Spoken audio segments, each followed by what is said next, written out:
Good evening and welcome. This is another broadcast, of course, another edition of the TR News and Reviews. We are not going to be just having our reviews this evening or our perspective on what is going on in the United States of America, but we are also going to take the perspective from other people like the president candidate, of course, that we have as our special guest this evening. We also have on the program this evening, Pastor and of course, radio host from the Caribbean Gospel Radio FM, who is live with us this evening.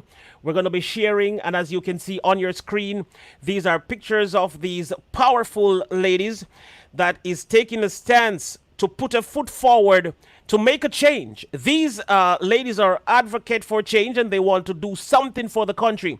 Now, many of us sit back and we watch and we look and we say, the police, they are corrupt, the system is corrupt, the political movement is corrupt, there are corruption here and there, the Republicans are corrupt, the Democratic Party is corrupt, there are corrupt pastors and there are corrupt everybody. There's just corruption all over.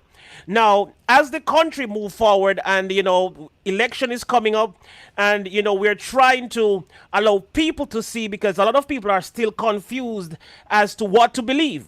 People are confused as to if they should vote. People are confused as to who they should vote for.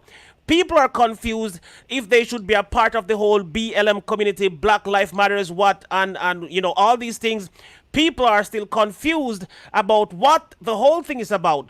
So we gather here this evening to talk about all these things and more. We are also going to talk about the presidential candidate Yancy, who is here this evening to talk about herself and introduce you to her because she is on a move to make a change right here in the United States.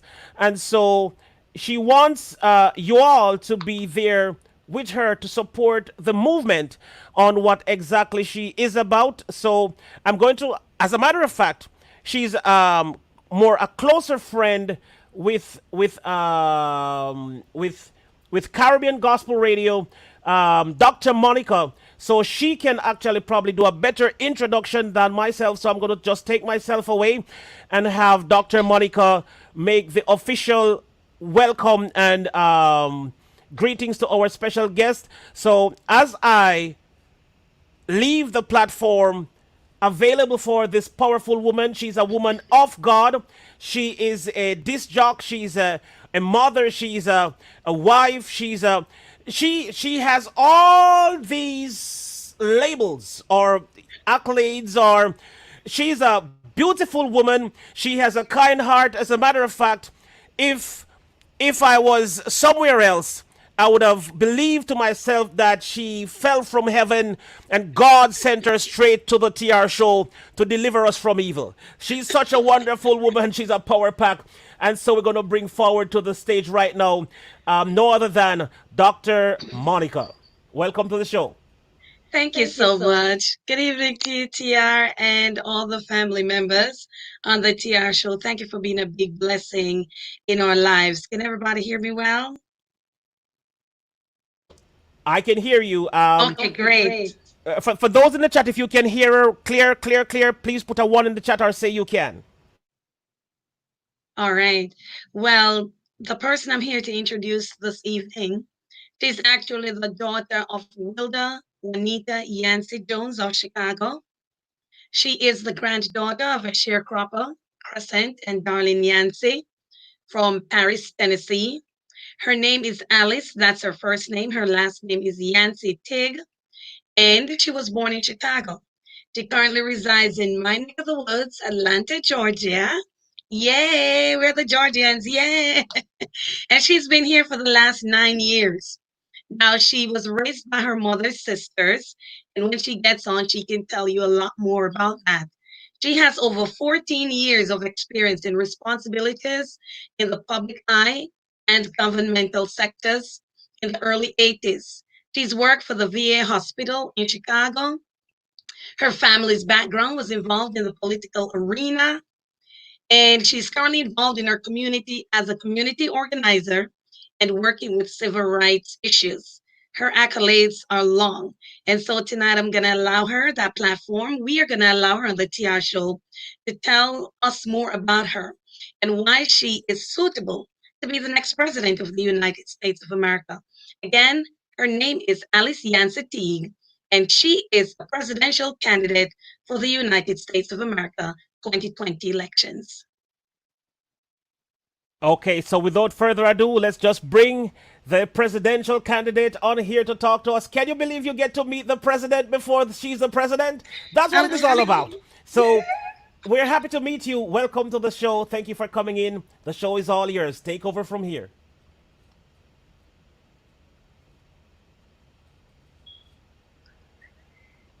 All right, we're having a volume problem. We're having an audio problem. We're not hearing you. I'm not sure what is going on your end, but we're not hearing you.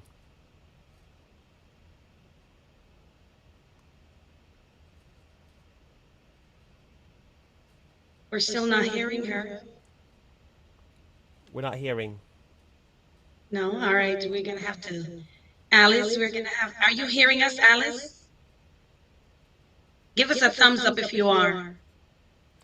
Okay, Okay. so you're hearing us, but we're not hearing you. All right. I'm not sure how to address your situation back there. What I would say, the most we can do is allow you to jump off and jump back on to see if that could change anything. So you can just jump off and click on again and see if we can solve that problem. All right. With that being said, we are here again with the wonderful, of course. So since you are here now, tell us about yourself because my introduction could just be because I find you as a beautiful lady and you are just a blessing from God. Now, if I should ask you about yourself and why do you find this amazing lady Alice Alice. Yancy so interesting and that she could possibly be the next United States president. So tell us more about you and what your program is about. I see you have a stream, internet radio that you go live approximately every day. You know, That's correct. so tell us about that. Tell us about your movement and what your show is all about, and tell us about you. Well, thank you for giving me the opportunity, TR. First of all, I want to say thanks to you. It's just divine how I got in touch with you. And I must say thanks to Annabelle Unstoppable for the link. That's amazing, wonderful. A little bit about me. I am a Jamaican, I'm a Hanoverian, the only parish that you can tell anybody where you're from by just doing a gesture. I'm a Hanoverian, even though I lived in Kingston. I attended school in Spanish Town. I went to boarding school, and eventually I went to work in radio in Jamaica. I'm a trained radio broadcaster, and I was trained by the one and only the illustrious Faye Ellington at CPTC. That's Creative Production and Training Center in Kingston. I worked in Montego Bay in radio for a little bit. I was working as a news reporter, and one day the news presenter just happened to go missing. And because I had training, I took the newscast and went to the studio against all odds because they were telling me, Monica, don't do it. You're a reporter. And when I presented the news that day, are you still hearing me? Okay, good. So I went into the studio to present the newscast. And while I was there, it was just divine. I presented the newscast. And when I got back to the newsroom, the phone rang. I thought it was my boss calling to curse me out because they all told me that I did something wrong. Lo and behold, it was the CEO of Jamaica's first Christian religious radio station in Kingston. He was on the phone. He said, "May I speak to Monica?" And when I got on the phone, I said, "This is Monica." I was trembling a little bit because I wasn't sure what it was about. And he said, "My name is Winston Ridgard. I am the CEO of Love FM in Kingston. I just heard you reading the news and I'd like to have you on board." And I was like, really, somebody's playing some tricks on me. Anyways, I realized that it was true. A few months later, I packed up, left Montego Bay, and I went to Love FM. And my skills were broadened and I got a little bit more fame. Then I came to the United States of America and I continued in radio. I have a very good friend by the name of Delingo, and he's always saying, Monica, you cannot sit down. You got to get back on radio. But I was so immersed into news. I was a news presenter for many years. And but he would never leave me alone. So in July of 2013, I decided to start my own radio station, which is based on the internet. And I tried to get somebody to help me make a website because I didn't have the resources and nobody would. So I went on YouTube and I found me a tutorial on how to make a website. And I made my own website. And within a matter of weeks, I mean, maybe about 2, 3 weeks, we had over, we had close to 2, 3 million people listening into us. And I was like, what on earth is happening here? I didn't bargain for this. I don't know. God just did something miraculous for us, something out of the blues. And so we named the radio station Caribbean Gospel Radio FM. We've been on air since August the 8th. We went live. We did a test run, and we're still in test mode. So since the 8th of August 2013, which was 7 days after my birthday, because my birthday is the 1st of August, um, we've been on air. And God has been good to us. We have Facebook platform, TuneIn, Radio Garden. We have our apps on the App Store, all of that, and we've been doing well. During that time, outside of radio broadcasting, I was able to pursue my associate in theology, bachelor's as well, my master's in counseling. My I also have a doctorate in theology, and I have a second doctorate in education. And I work for the Board of Education in my area where I live in Georgia. So that's a little bit. I'm not hearing you now, TR. What did you do to me? You silenced me? No, it's not you. I actually silenced myself so they wouldn't have an echo in the studio while we are doing whatever we are doing, because Okay. I'm not wearing my headset, so I'm just trying to prevent the echoes and the So you're all set. Maybe I can take mine off too. Um, I'm good? yes, you're good. You're good. You're Okay. perfect. Okay. All right. So So that's it. In a no, nutshell. don't stop. We want to hear a little bit more because we've just lost our guest one more time. She was okay. She's back Oh, here. So we're gonna give you another 2 minutes. That would take us to 9:15 to tell us just a little bit more. So you are a professional all across the board. You are a journalist by profession. You are a pastor by profession. You are just I'm an all. author. I'm an author. I have 3 books that are available on Amazon. Mhm. My first book is about the unknown God when Paul went to Athens. That's from Acts chapter 17. And I explored in Athens how Paul was able to go into a setting and present God to a people who were actually worshiping him but didn't know whom they were worshiping. And so Paul made that clear. So I did a little bit of research into what Athens was like at the time. So reading that book, you're completely immersed into the Athenian culture. My second book has to do with the pharaohs, the gods, and the plagues of Egypt. How each of the 10 plagues was against a god. Our God Yahweh, he strategically chose to send a plague that had to do with demolishing one of the Egyptian gods. And my third book, which is my most popular book, most talked about, and I'm hated quite a bit for that book, it is it's a book on tithing, and it simply is called Tithing is Rejecting Jesus Christ. So in that book, I open up and talk about tithing from biblical perspective, not from man's perspective, what tithing is, what God required of his children, who should tithe, because tithing is not for everybody, and again, and why money is not an acceptable item of tithing. And again, in this age that we live in, why tithing is not for the Christians. And if you decide to tithe, to go back to the Old Testament way, then you're totally rejecting Jesus Christ. So I'm an author as well. Okay, that's very powerful and profound. And I know there's a bit of controversy right there. And I can imagine, the Yes. backlash from the churches and the pastors were saying, "How dare she go talk about, the tithing like that?" Anyway, there's a lot of agreement from my end, and I think I probably need to do a show on that I'm going to do a Yes. show on that because I want the people from my side to hear about these things as well. So I'm going to do Yes. that. So in the meantime, that was just a quick introduction in a nutshell about who Dr. Monica is. She's so many things and more. And, if we should allow her to say who she really I is, know. tomorrow morning we would still be here talking and talking and talking. So let's just bring on Elise to say who she is and see if we can finish before Thursday at least. Yeah, you're terrible. That's right. Bring her in. All right, so welcome back to the show. Alice. Right, Alice. So welcome, America's newest president.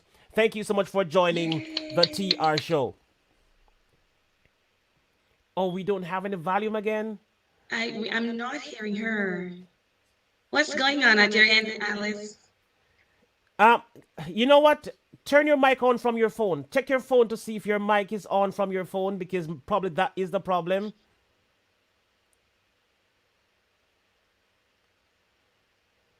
Oh my God. Still not hearing her. Ah. No, no, no, no. We're not hearing you. Oh. We gotta get her on.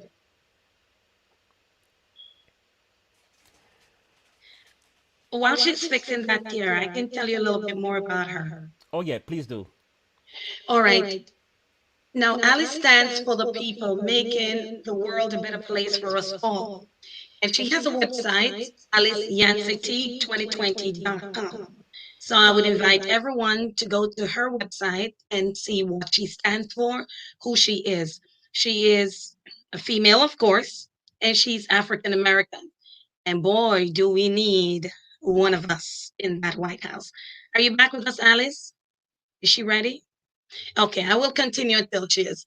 Now, she believes in and stands for reforming the criminal justice system, three strikes law for nonviolent offenders. She also believes in reforming the healthcare to a university group health care plan. And she will explain a little bit more about that when she comes in. She's also down and dirty by helping to clean up the streets of homeless people, the vagrants, all of those people we see around us. We just need a little bit of TLC.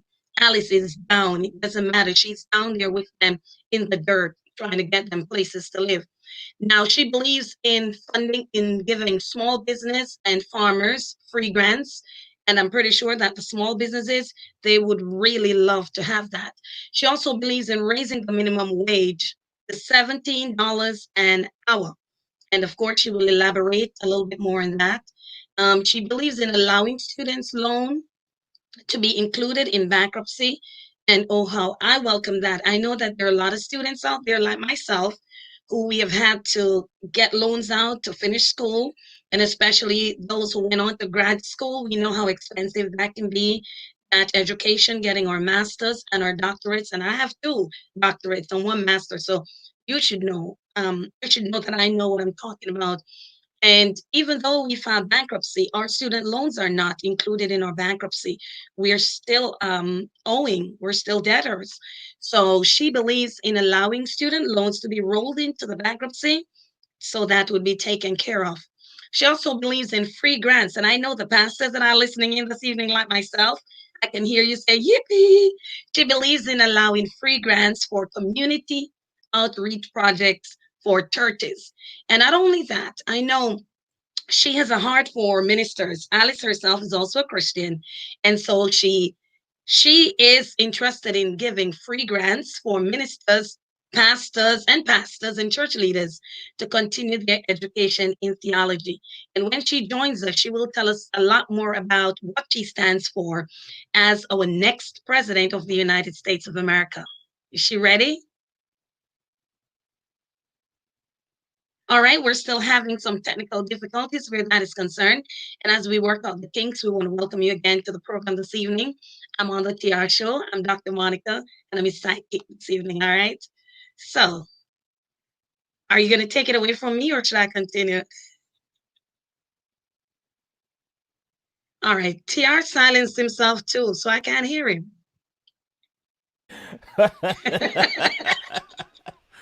Oh my goodness! Oh my goodness! Yes. Okay. I don't mind if you continue. This is going to be a beautiful thing on many different aspects because I've had a song recently that I was playing on my program on the TR show that was calling for a raise of pay. You know, we need to have we need to rise above minimum wage. We've seen where that has affected our communities, and you know we need to do better than that. So if we can have someone coming in to get into the gap of increasing minimum wage and to take care of a lot of problems that has faced us or that has been plagued. We've been plagued with so many problems in all aspects. And what I've been saying today, even on my show earlier today, I was saying the Mhm. problem that if we remove the Republicans and replace them with the Democrats, that necessarily might not change the problems that we have been facing today, because at the end of the day, it's a personal issue. Change begin with each individual. Now, when you have gone into Parliament and you've gone in there with the teachings that you've gotten from your universities, it just means that you're just going to apply your personalities to the same teachings. So that is not going to necessarily change the country. But when somebody approach the when someone approach Parliament with God as a fighter at the forefront, and someone that believes in God, that the Bible should be in the schools, and you know God should be in all that we do, then we are on our way for change, because what we need is love, and love is God, and God is love. So as soon as we activate this in our lives, then we are on our way to a beautiful start. So you can definitely continue with what you were saying. I think our presidential candidate is having a little bit of problem. If we have to take her on a phone call, then that's what we might have to do. Yes. So we're gonna try one more time. If we don't get her on here this time, then we might have to take her on a phone call rather than on this thing here. So we're gonna try one more time. If it doesn't work, then we're gonna ask her to call in instead. That's true. And one of the things you just talked about is having somebody in the rulership position in our land who is a Christian, and or somebody who's really God-fearing. And Alice brings that to the table. She's a God-fearing woman. She's a Christian. She's not a Democrat. She's not a Republican. So we want people to know that off the hook. She's neither of those. She is an independent. And I think in this time, that's what we need. The policies need revamping. And she's an independent candidate. And she will let us know later on she's a write-in candidate, and she'll explain what that means, because her name might not be on the ballot in the areas that we're in, and we will have to write her name in the election coming up in November. So she will tell us a lot more about that. She wants to bring back prayer to the school. She wants to bring back God into the community. So she really has some good plans for um, for the country should she be elected. A lot of people don't know about her. When I had her on my program, one listener wrote in and she said, "It's already June and we don't know who she is. So I'm not giving her my vote." I thought that was cold. I thought that was callous of somebody to say that, because I remember when President Barack Obama, before he became the president, when he came on out, nobody knew about him. And change is change. Anybody can bring that change. And we should embrace the change. And we still have a few more months to go before election. One of the things we have to know is that um, the campaign was stalled because of COVID-19. You know, when you have rallies, you have crowds, and because of COVID-19, we were not able to do that. Nobody was able to go out. We could not congregate, neither in church, social events, nothing at all. So Alice was put back or set back because of COVID-19. Now she's trying to make a headway again. And we have to remember that running as an independent is not easy, and especially when you're not super filthy rich. It is not going to be easy because you're not coming with a party. That's why you are independent. You're basically solo. She does have a campaign manager, and I want to give some kudos out to Pam this evening, her campaign manager that is working with her to make sure that she gets out there. Thanks again to Annabella Unstoppable and the Caribbean Gospel Radio FM crew who's behind her, and we want her to get out there so people can know who she is. We already have people in Florida who say, that they're going to be writing her name in on that ballot. And so if we can get the entire 50 states in the United States of America, and yes, there are 50. Don't follow anybody and say 52, all right? There are 48 contiguous states in the United States of America, and we have 2 states abroad, all right? We have Alaska and we have Hawaii. And contiguous means that they're joined by land. And so we have 50 states in the beautiful United States of America.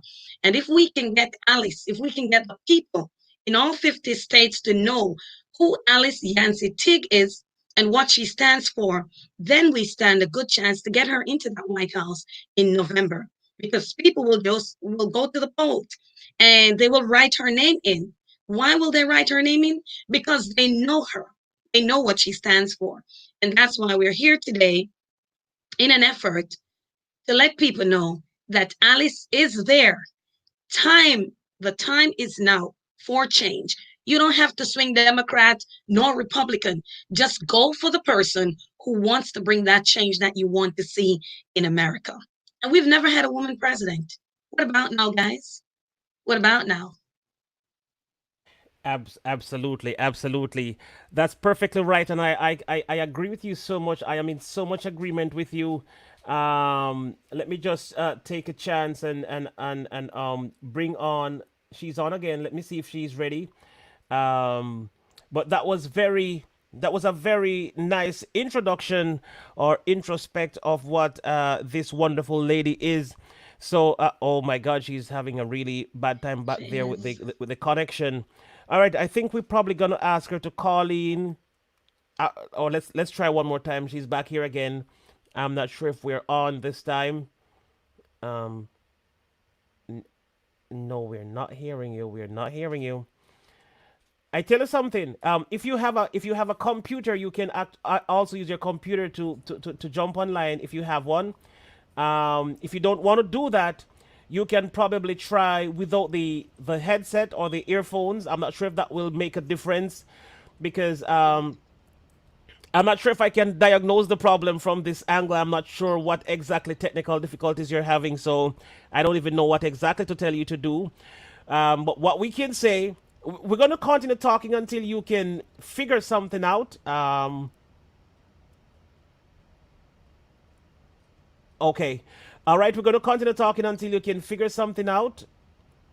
If not, we're going to ask you to call in. I would love to have you on here so we can tell you you can tell the people because when you vocalize it speaks volumes. You know, when you read about somebody or when you hear somebody but you don't see them, when you see them and hear them and see the expression Yes, on their face, it makes a whole difference. It make you even trust somebody some more when you can that see is their right. expression because sometimes you can pick up when somebody is all about the money or all, they are fake or they're all about something else except the Hmm. message that they speak. But when they Hmm. can speak and you can align their message with a Facial expressions. facial expression, then Yeah, it tells a whole different story and it makes a whole lot of difference. So we're gonna try again. Um, she's back now. Can you just try without the headset? Like take the headset out? Yeah, and just talk.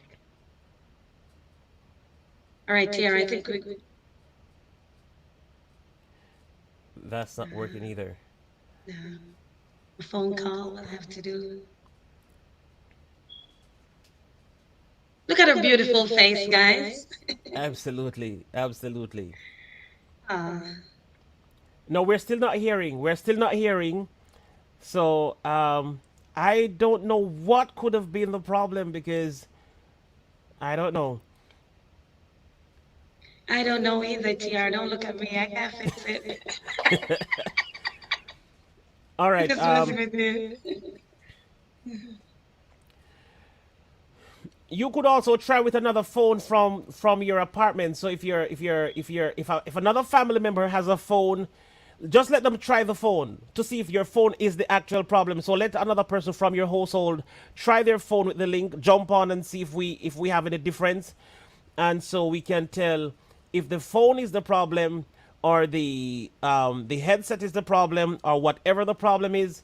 We want to figure that problem. But as we say, now for those of you, who have always been on the TR show, you all know that when I start my shows, I am the type of person who talks about God.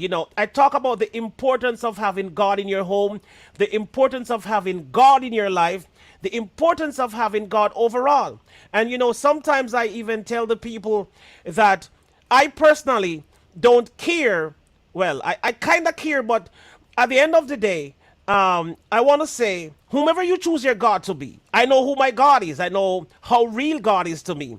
I know what God has done for me in my life. I know that. But if you have chosen something else or someone else or another God to be your God, I pray that you wake up before it's too late. But at the same time, I'm saying I am not going to bash you if you've chosen to be into this particular denomination, or if you chose to be here, or wherever you chose to be. I hope that you will see the light sooner than later, and that you will find grace with the God that you know. Anyway, when a country, a government, or a family does not believe in the reason why God should be first and foremost in your life, then you have already lost. And there will be chaos day and night, in and out. There will always be problems. But when you believe in a creator or in a higher being that is higher than thou, when you believe that there is a God that can, I am so happy that I have met some people, because, I need more of Dr. Monica in my life. I am so happy when I met you and see what you stand for and what you believe in. So it's really such a pleasure to have you, and your movement is such a blessing, and I like what you've done. I like what you have done, and especially because you're Jamaican, and what you've done is significant, because a lot of people in Jamaica is complaining about their situations, saying that people don't like me, people fight me, people don't give me opportunities, I don't have this, I don't have that. They complain about them salt, them this, them that, them what have you, and you've done something that I did. Now, I am a professional musician. I was never into journalism. I was never into any of this kind of thing. But I was in Jamaica, and guess what happened? I had the talent to play music. I had everything, but I didn't have the money. I didn't have the mechanism, the people to stand with me. I didn't have the driving force. My parents was poor people, and everything was just failing and failing and failing and failing. And one day I said to myself, instead of hunting for a manager, instead of hunting for somebody to invest in my life or to plant a seed, why don't I get popping on my own? So what I did was I built a studio, and instead of waiting for a manager to discover me, I discovered myself and started just like you said. I went on YouTube, find out how to set up a home studio.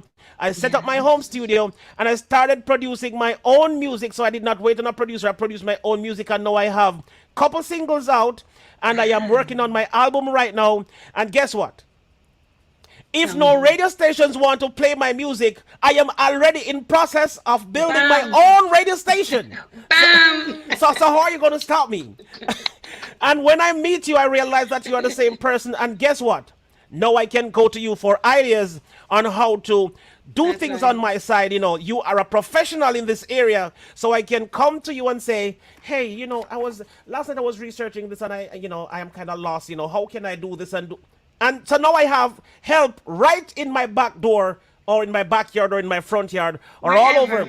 I think God sent you exactly to me in this time. You're perfect for the TR show. Well, we have our guest back here again. Let us try to see if she's ready, and if she has volume, and if she's ready to talk to us. Anything back there?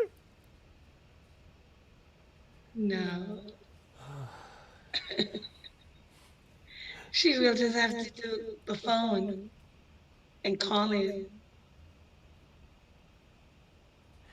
This has never happened before. All right, so I'm going to provide you with a number. I'm going to just drop it on the screen right there. So the number is rolling under the screen right there. If you can't get on the show, what I'm going to ask you to do is to, as I said before, if you could actually send the link if you could actually send the link to somebody in your household. So send the link to someone in your household. Let them know that you are doing this. Let them jump on and see if we can have volume from their end. If we don't have any volume from their end, then we will try to figure out something else. So let's try one more time. I'm not sure. I'm really not sure what is going on your end. I wish I could. We're not having any sound at this moment. What we could do, TR, is let her stay on with her video Mm-hmm. and then have her call in on the phone. That is actually a Because good idea. yes, that's what I had to do with her when I had her on. So people could still see her, and then we brought the audio through. All right. So that might be the next best thing that we have to do. So I'm going to just get this thing closer here, and so she can call in. Let me see if I can get this. All right. Let me just put the phone closer to here. All right. That might be the next step. That might be the next best thing that we have to do is to have her call, and then so I'm going the number is running on the stream down there. So if you're searching for the number is right there. You can grab that number and you can use it to call in. That's the number to the studio, or that's the number to the show. Or I'm not sure right now at this point if I'd prefer if you call my personal phone. I am a happy man right now. I am a happy man right now because I've been wanting to meet Donald Trump. Believe it or not, I've been wanting to meet and have a talk with Donald Trump. A lot of people might be afraid of him, but I would be honored to have a conversation with Donald Trump. So I would certainly love to have a meeting with him sometime, to talk about a lot of things. I have a lot to say to him when I meet him. So, guys, look at the privilege. Look at how God good is. We are meeting a president before she even goes sit in the White House. I think she's calling right now. Let's see if we can have her on speaker here as we. Oh, okay. So, what we're gonna like for you to do, Mrs. President, you might have to turn off the stream in the background. So you might have to turn, because you're clearly hearing us, we are not hearing you. So you might have to turn off the stream in your background and then speak on the mic, and then watch the visual on your laptop.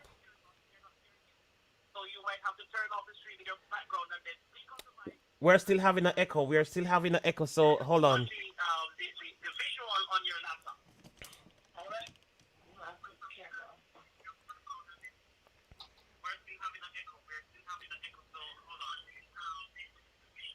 Now, this is the kind of president that we want.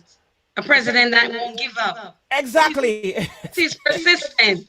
She's going to make it happen tonight. Oh, yes. Absolutely. I love that.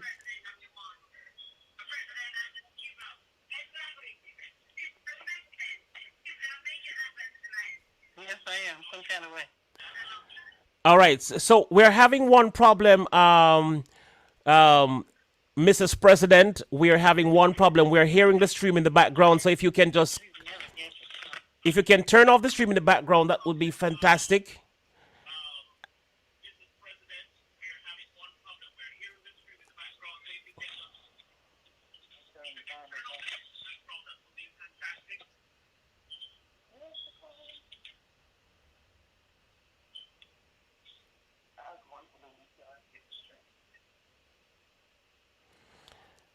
Okay. While we await our caller to come online, I just want to say thanks to the people that are here presently. We have.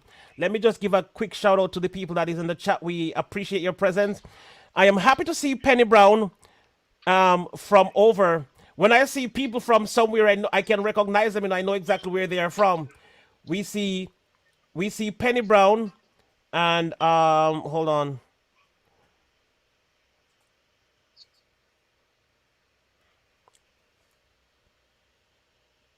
Oh, that's the book. This is just one. I didn't want to interrupt you. This is my first book. This is my second book. And then this is the third book, the controversial book, which should not be controversial because it's all biblical. But you know how the church goes, doctrines over God's word. So this is it. This is the third book. Tithing is rejecting Jesus Christ. And they're all written by me.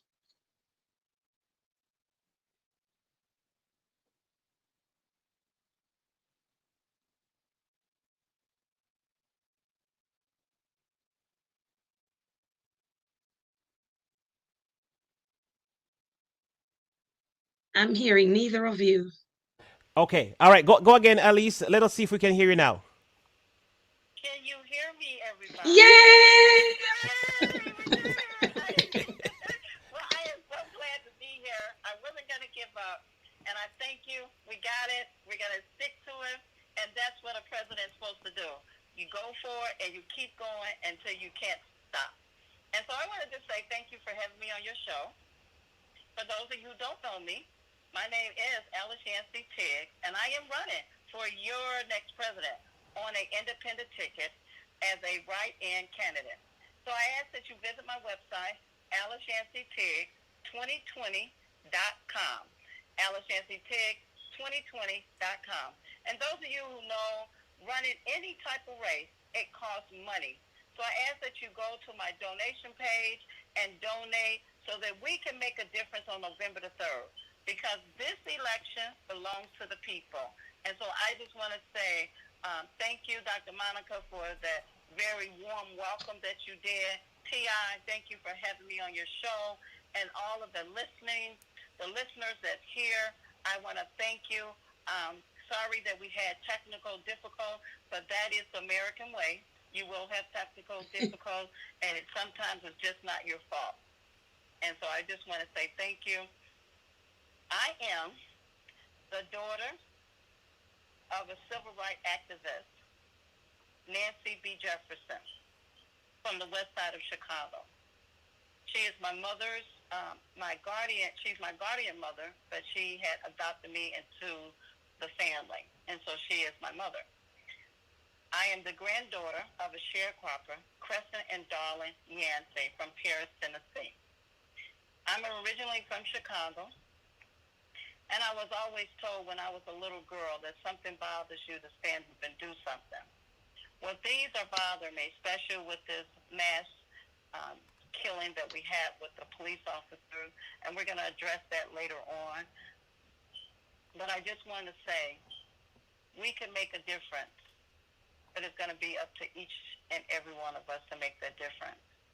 And if you allow me to be your president on November the 3rd, I promise you, I will wake up every morning fighting for the American people, because you need a president that will hear you, who will fight for you, and most of all, who will listen to the people.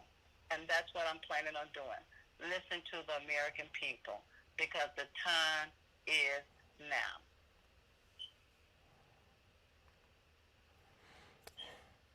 Absolutely. That is correct.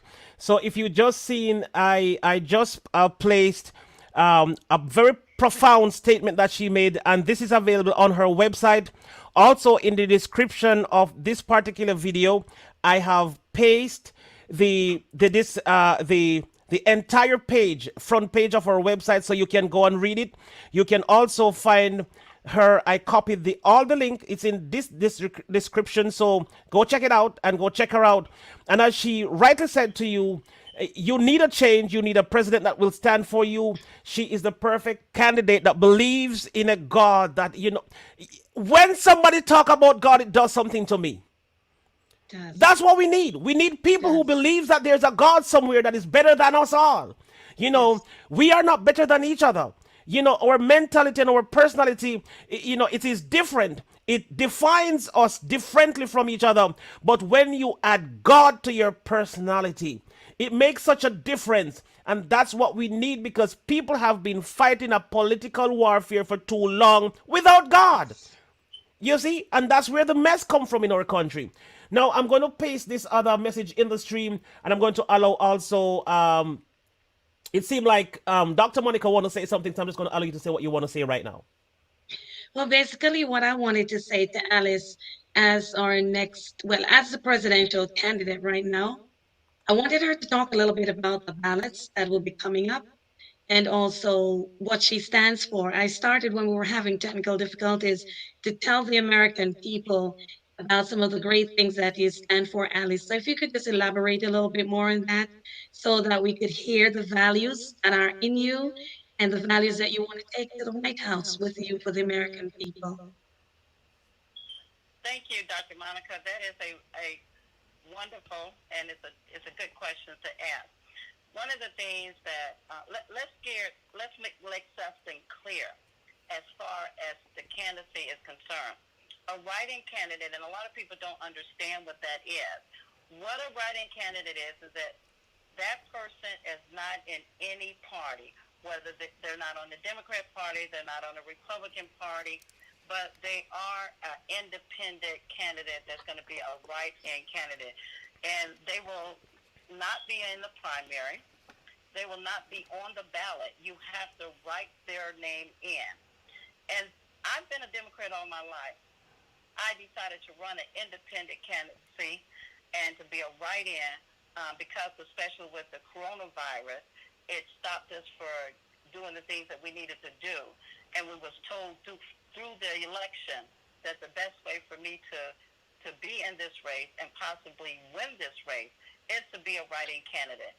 So after making the decisions with my campaign team, we decided that was going to be the best way for us to do this election because we got it from the election board. I am a certified write-in candidate for the state of Georgia and all the other states. Now, there's one state that has allowed us to be on the ballot. And so if you live in the South Carolina area, my name will appear in South Carolina on the ballot. But the other states will be a write-in candidate. And on November the 3rd, all you have to do, where it says independent, because I am an independent candidate, but where it says write in, you will actually write my name in. And how my name will appear on the election sheet, because they will have an election sheet. If you don't know how to write my name in, all you have to do is ask the electors that you need the sheet where the write-in candidates are, and my name will appear on that sheet. It will appear Alice Y. Yancy. We abbreviated Yancy because we was considering the senior citizens, and we was considering people writing a long name. So on November the 3rd, it's a very simple process. All you have to do is write ALICE, Y for the initial, and then TEAGUE, and which is the last name is Teague. And so I asked you on November the 3rd to make sure that if you want to make a difference, if we want to make a change, put a president in there that's going to fight for you and who's going to make that change. And that's what I'm planning on doing. Dr. Monica, you talked about my platform. I have a lot of platforms. What I want to do in my first 100 days, first of all, let me just say this. We need to reform America. And that's what I'm planning on doing, is to reform America. We need to reform the criminal justice system. We need a system that will work for everyone. This system has not worked for people of color. And so we need a system that will work for us. And what I want to do, I want to do away with the three-strike law for nonviolent offenders. And let me just talk about that a little bit. I was in Missouri. I visited the prison there. It hurt my heart to see most of the prisons are filled, 99% are filled with people of color. When I talked to this individual, he was sent to prison because of the three-strike law. He stole a jacket for $198, and he's in prison for life without parole. And so that bothered me. And so that's the reason why I want to reform the criminal justice system for nonviolent offenders. And then let's take a look at what's been happening around the world. We have the killing of Arbery, Taylor, Eric Gardner, the last one, Brooks, that we just had. We are those people, and we've got to fight for them. Police brutality has to stop. We have to demand injustice to be done, and we have to demand that people, special police officers, that are doing things that they're not supposed to do, excessive force for one, your knees on somebody's throat, running them over in a police car is not acceptable. And so we have to make them accountable. And so I want to change that. I believe that police officers need extended amount of training. I want to make sure that that is done with police officers. I want to make sure that if they commit a crime, that they get punished to the fullest of the law. Just because they're in blue does not excuse their behavior. And I want to make sure that every family get justice done. And so when we talk about this, we have to talk about the people that you elect in office. You have to be careful who you put in office. A good example of that is number 45. I call him number 45, but his name is Mr. Donald Trump. Since he's been in office, it has been so much hatred, division. Yes. Our country is not for that. We're better than this. And so you need a president that will try to bring things together, to bring communities together, to bring people together. And so we have to change. Our change has been broken over 400 years, and it seems like nothing is happening. And so you see why the people are rioting. You see, because they're angry. They've been protesting and protesting and protesting, and nothing has been done. The only way that they can get stuff done is by rioting. I don't believe that you should riot. I believe that you should protest. I believe that you should go out and vote. Vote for the person out if they're not doing what they're supposed to do. And so I say to the American people that a change will come. And that's one of the things that I will do that's on my platform is reforming the criminal justice system my first 100 days. And I'm going to go back and talk about the criminal justice system, but I want to bring up other things that I want to do. We have a problem with health care, and I want to do a group university health care. And what that means is that if someone is in your home and they happen to need emergency help, they will be able to get that help they need on your insurance plan. And I believe that this is the best program to have a university health care plan. Then I want to talk about senior citizens. Senior citizens have made a way for people like me. I believe that senior citizens should have free transportation, and that's what I want to do. I believe that the medication should be decreased versus increased. I believe that their income should be increased versus decreased, and that they should be able to get every resource that is free for them. And so those are the programs that I want to work with. The other things that I want to deal with is mental illness. And then that takes us back to the police department. When you have a mental ill person, police officers should not use excess force. they should be trained to how to deal with mental illness versus them being gunned down. I saw a video today which has disturbed me. There was a man that was in handcuffs, mental ill, and it came to me. There was 4 police officers using excess force, punching. That's enough to make anybody mad. And so definitely the police officers need training, and I want to make sure that they know how to deal with mental health illness. Then I want to go down to the streets of guns. We have to get the guns off the street. We have guns that people should not be using, rifles and shotguns. We take you back to the Arbery case, jogging, and they decided to take matters in their own hands. I want to remove the shotgun, and I want to remove the handcuffs and have them basically for military purpose and basic for hunting. And I want to hold NRA responsible, National Rifle Association, for at least a better grade of passing.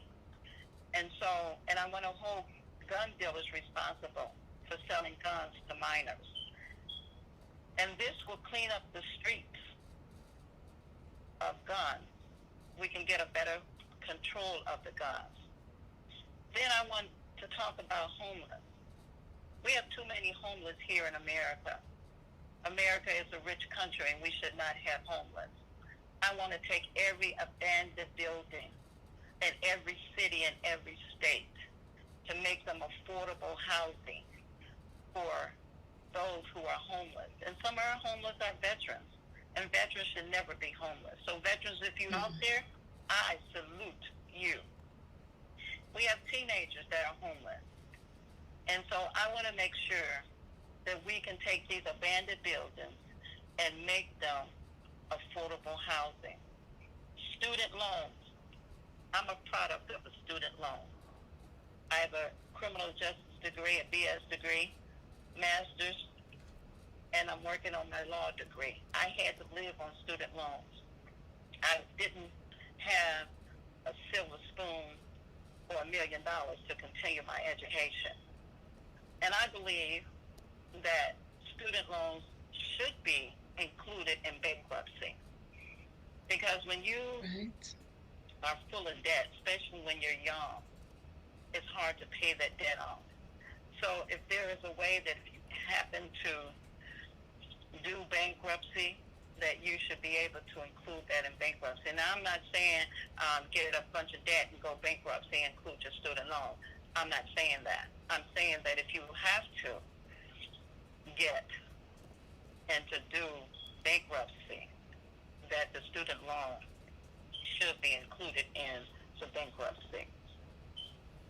The other thing that I want to talk about is education, trade school. A lot of people can't afford college, but if we had trade schools, they can be able to provide for their family. And I want to bring that back. We used to have trade schools. We used to have the Boys and Girls Club, and I want to bring that back as well. We used to have prayer back in the schools. I want to bring that back into the school because I believe that prayer changes things. And so we're in a midst of a storm. We have to be reformed.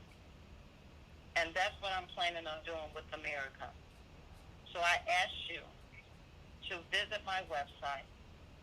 Let's make a difference. And let's make a difference together. And we can do this. They said that it's never been done for an independent to run this race and win. But this is LeClair. And I believe in miracles. And as long as I have God in this race, I believe anything can happen. So I say to you, if you want to make a change, if you want to see a difference, and if you believe in hope because I believe in hope. I believe that hope is possible. I believe that a change will come.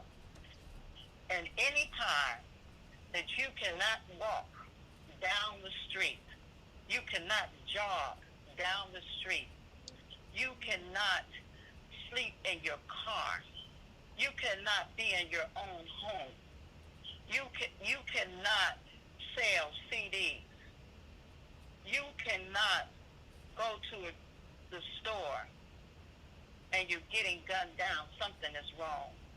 We need to change, and we have to change.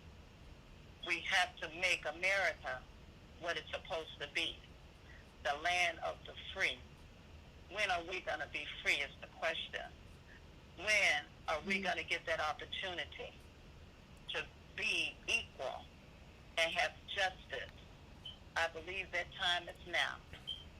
If we stand together and if we connect, we can make a difference, and we can make a difference together.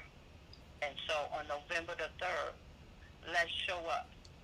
Let's show what America is all about. Let's show that we can make a difference. Let's come together. Let's love versus hate. Let's bring togetherness versus division. Let's love one another. Love one another like you love your neighbor. Love yourself like you love your neighbor. And together, we can move this country forward. Awesome. Okay. Awesome. That statement was profound. Those are the words that we want to be coming from a president's mouth. Now we have seen. No, it's funny that the people who we should really hear garbage coming from their mouth is actually in the wrong places in the country, because I have listened several times to a bunch of garbage coming from a president's mouth, and it's unbelievable. Some of the crap that I hear coming from people that represents us, their mouth. And while I hate it, I can understand why this happened, because when we fail to put God in whatever we do, I can't stress this anymore. When we fail to have any God in our lives and God at the head of what we do, then we are going to speak the way we speak if God is not involved.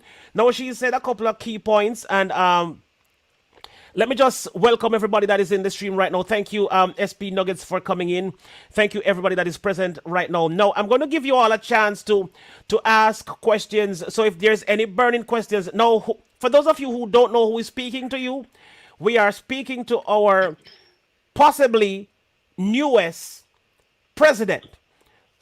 Is on the line right now. So if there's any question that you want to ask her, what would you like to see change in our country? What would you like to see different? What approach you think we should make? We've heard a lot of things going on recently, and they're talking about defunding the police. They're talking about bringing in new people to run the country. All kinds of things we've heard about. I have some clips that I want to show you not long from now, but before we get to those clips, I want to say, if you're here, as a matter of fact, let me just take the time quickly to welcome some new people that I've seen in here. They're coming straight from Dr. Monica's camp. We see Pastor Wendy Mitchell in the building. Thank you so much for coming in here. God bless you. I am so happy to see you. We need a bunch of, there's something that I've always been wondering about. The church sit in the sit within the four walls, and they preach to the saints, but I am wondering, where is the God's people? Where is the Christians in the parliament? Where are the Christians in the White House? We need to target these places, and that's how we're going to have change. I am tired of Christians sitting into churches preaching to the Christians. We need to get out and get into these places. We need to be the lawyers. We need to be the doctors. We need to be the representatives of the country. We need to be the prime ministers of the country. We need to be the president of the country, the secretary. And until the Christians get themselves into these political parties, then we are not going to have change anytime soon. As long as we have people who believe in God. And even if you're not a part of a particular organization, even if you're not a part of a particular group or institution, but you believe that there is a God that is higher than you believe in a God that is the highest content creator, you believe that there is a God that has made you, because I will tell you this. I've always said this on my TR show. Most of you know my TR show. This is an upcoming channel, so most of you don't know about this yet. But on the TR show, I normally say to everybody, until you know about God and who God is, you're not going to understand yourself. Now, I've always said that every single person that is present on the planet, you were sent here with a mandate to fulfill a particular purpose. And if you don't adhere to the calling, then you would have been lost. You ought to know the reason why you're here. You ought to know the reason why you're called, and you have to fulfill your purpose on earth's plane, or else you will be just like everybody.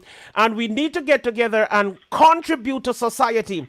Unless we contribute, why do we even complain that the world is a mess? You know, the country is a mess. What have you contributed to make the country a better country? Sit in your house and watch the news and say, "Oh God, these police, these racist people. Look at this. Look at the condition of the this and that and blah blah." We complain about the deep state. We complain about the mafias. We complain about the elites. We complain about all these people.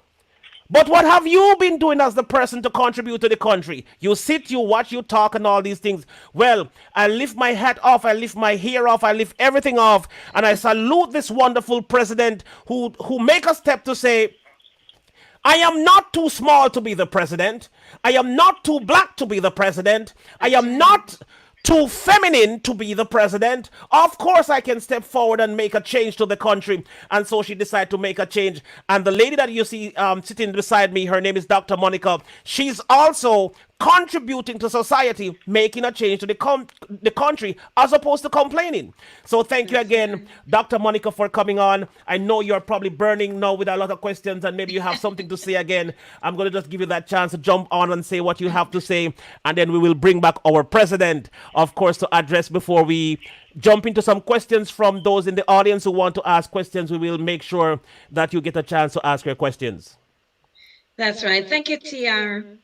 Our presidential candidate that is in tonight, her name is Alice Yancy Teague, and she's running as an independent. And I'll talk a little bit later about that. Now, for Alice, I want her to explain that there is a sticker process, and I want her to go ahead and mention that and tell the folks how the sticker works in the states that will allow stickers to be used, because we want to address that. For the states that will be using stickers, we want to tell them how to affix that properly to the ballot so that it can be counted, because we don't want anybody to rob Alice. Thank you, Dr. Monica. That is still up in the air with stickers. We do know that South Carolina, I am on the ballot there. We know that New Hampshire has decided that we can use stickers, but that might change because they're trying to change some things. Georgia is not a state that we can use stickers, so we have to write my name in.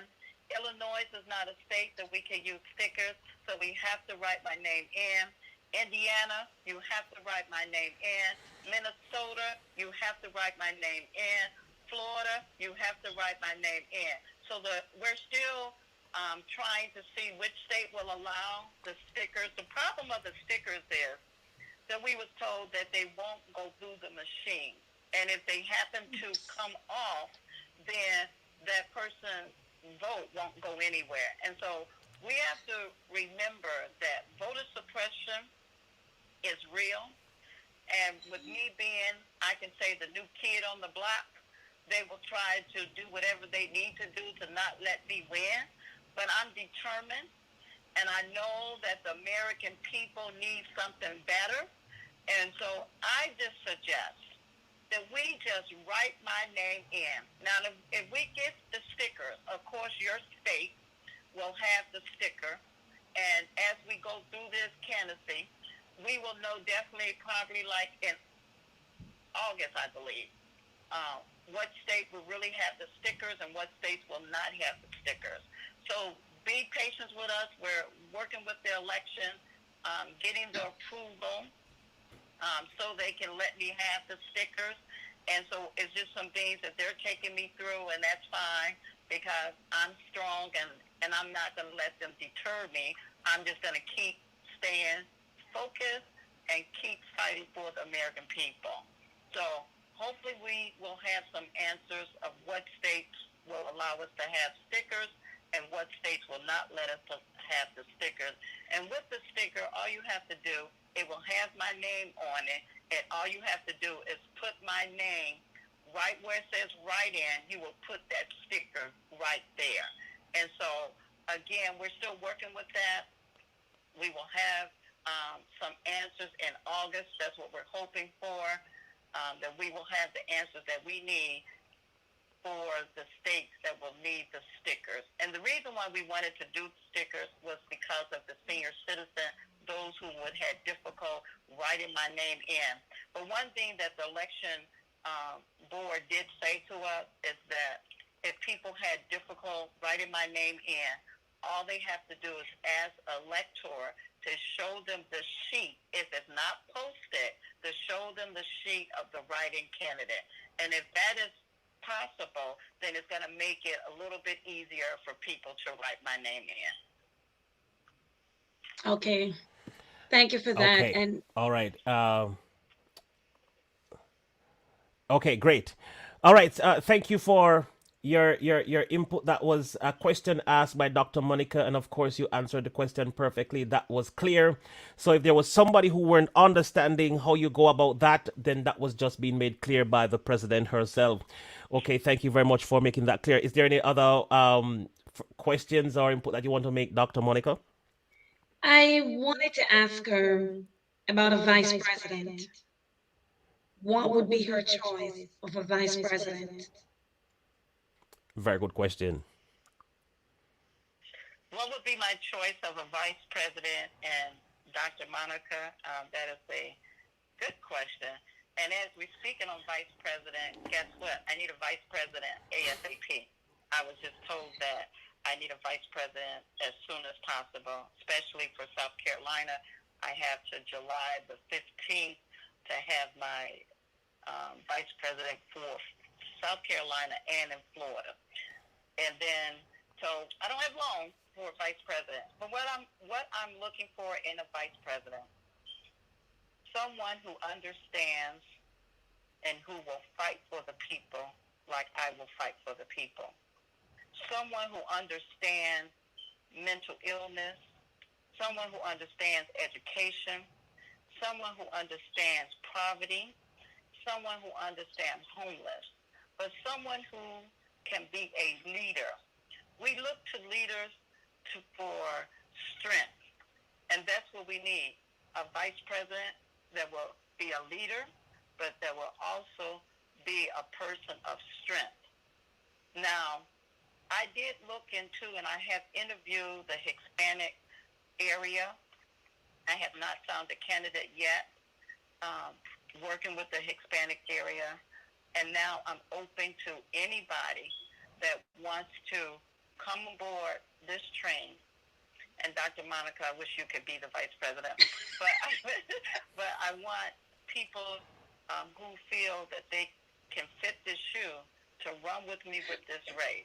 And like I said, I've interviewed a couple of people in the Hispanic area, and they was not strong enough for me to decide that that's what I need for my running mate.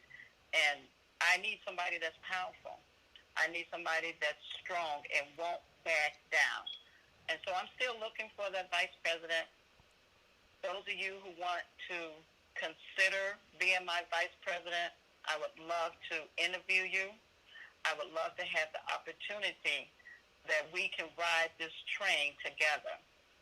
Please contact, go on the website, fill out where it says volunteer, leave your message there, AliceYancyTeague2020.com, AliceYancyTeague2020.com, and there's a form for vice president on the site. And you can just fill that form out, leave all that information, but I do have to have a vice president as soon as possible. All right, that sounds great. My husband would be a great candidate, but he was not born in the United States of America, so I'm sorry.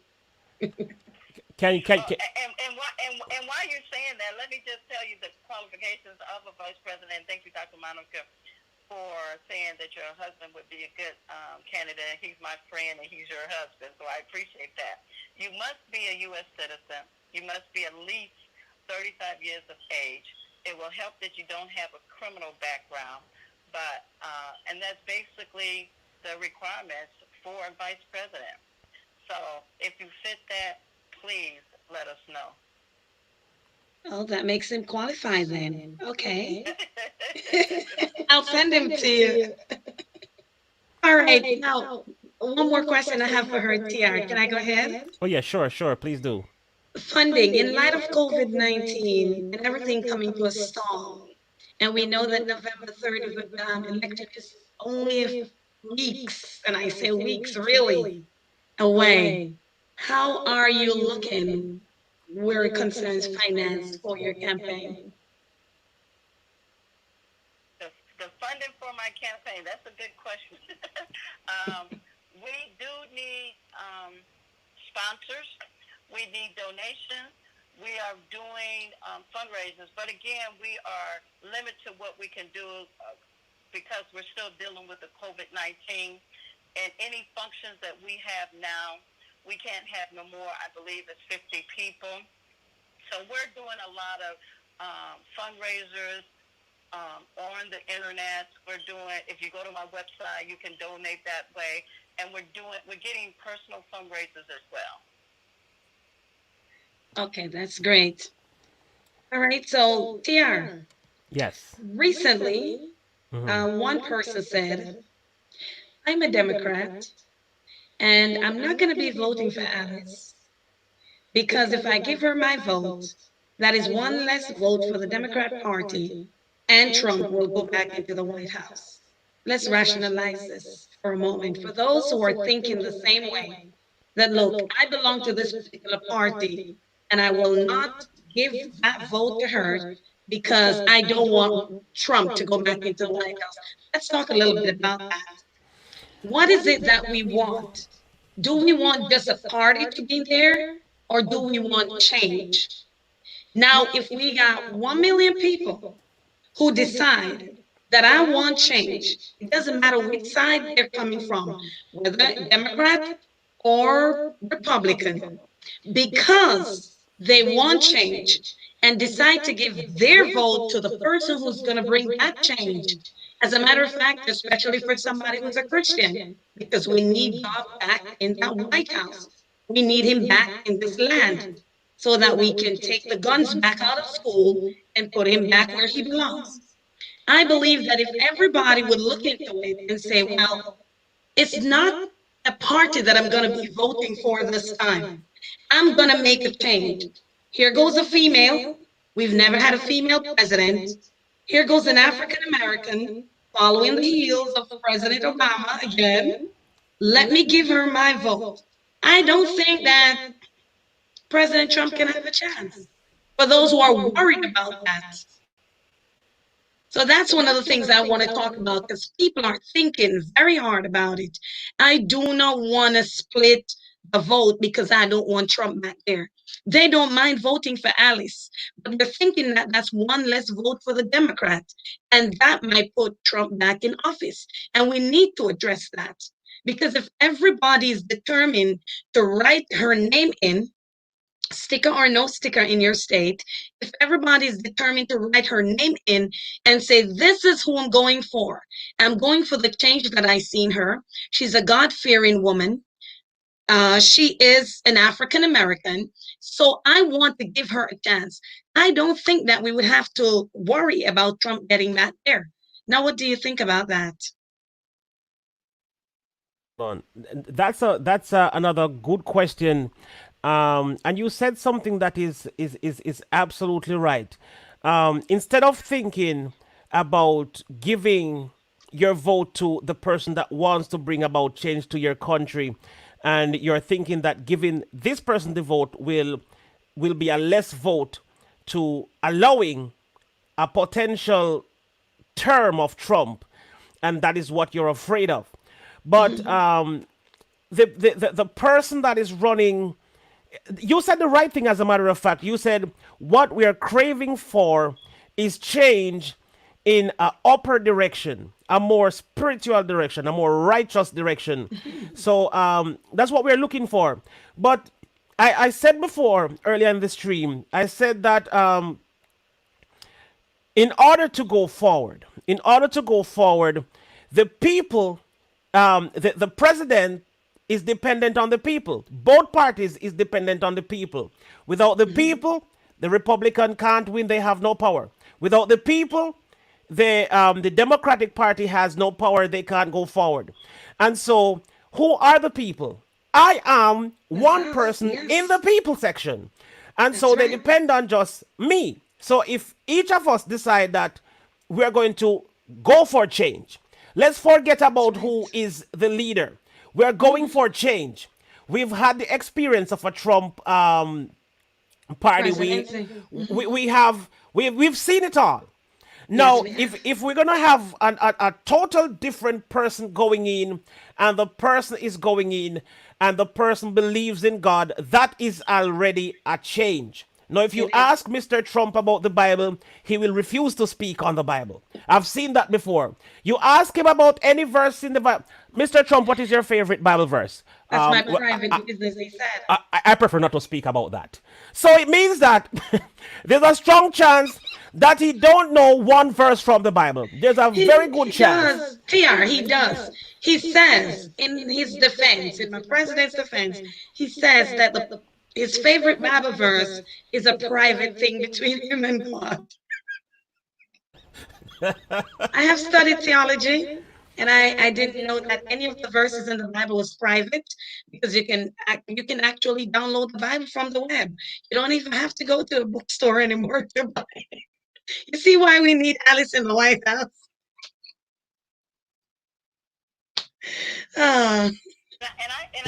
I just want to say that is a wonderful question, and it is a question of concern. But let's go back to number 45, and you're right. He's not a Bible person. If you notice, when he held the Bible upside down. I don't know anybody that holds the Bible upside down. So, and then you have to remember,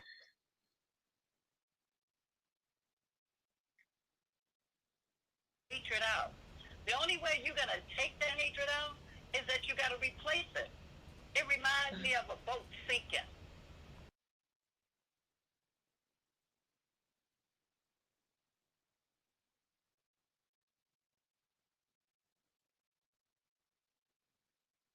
Did we lose her?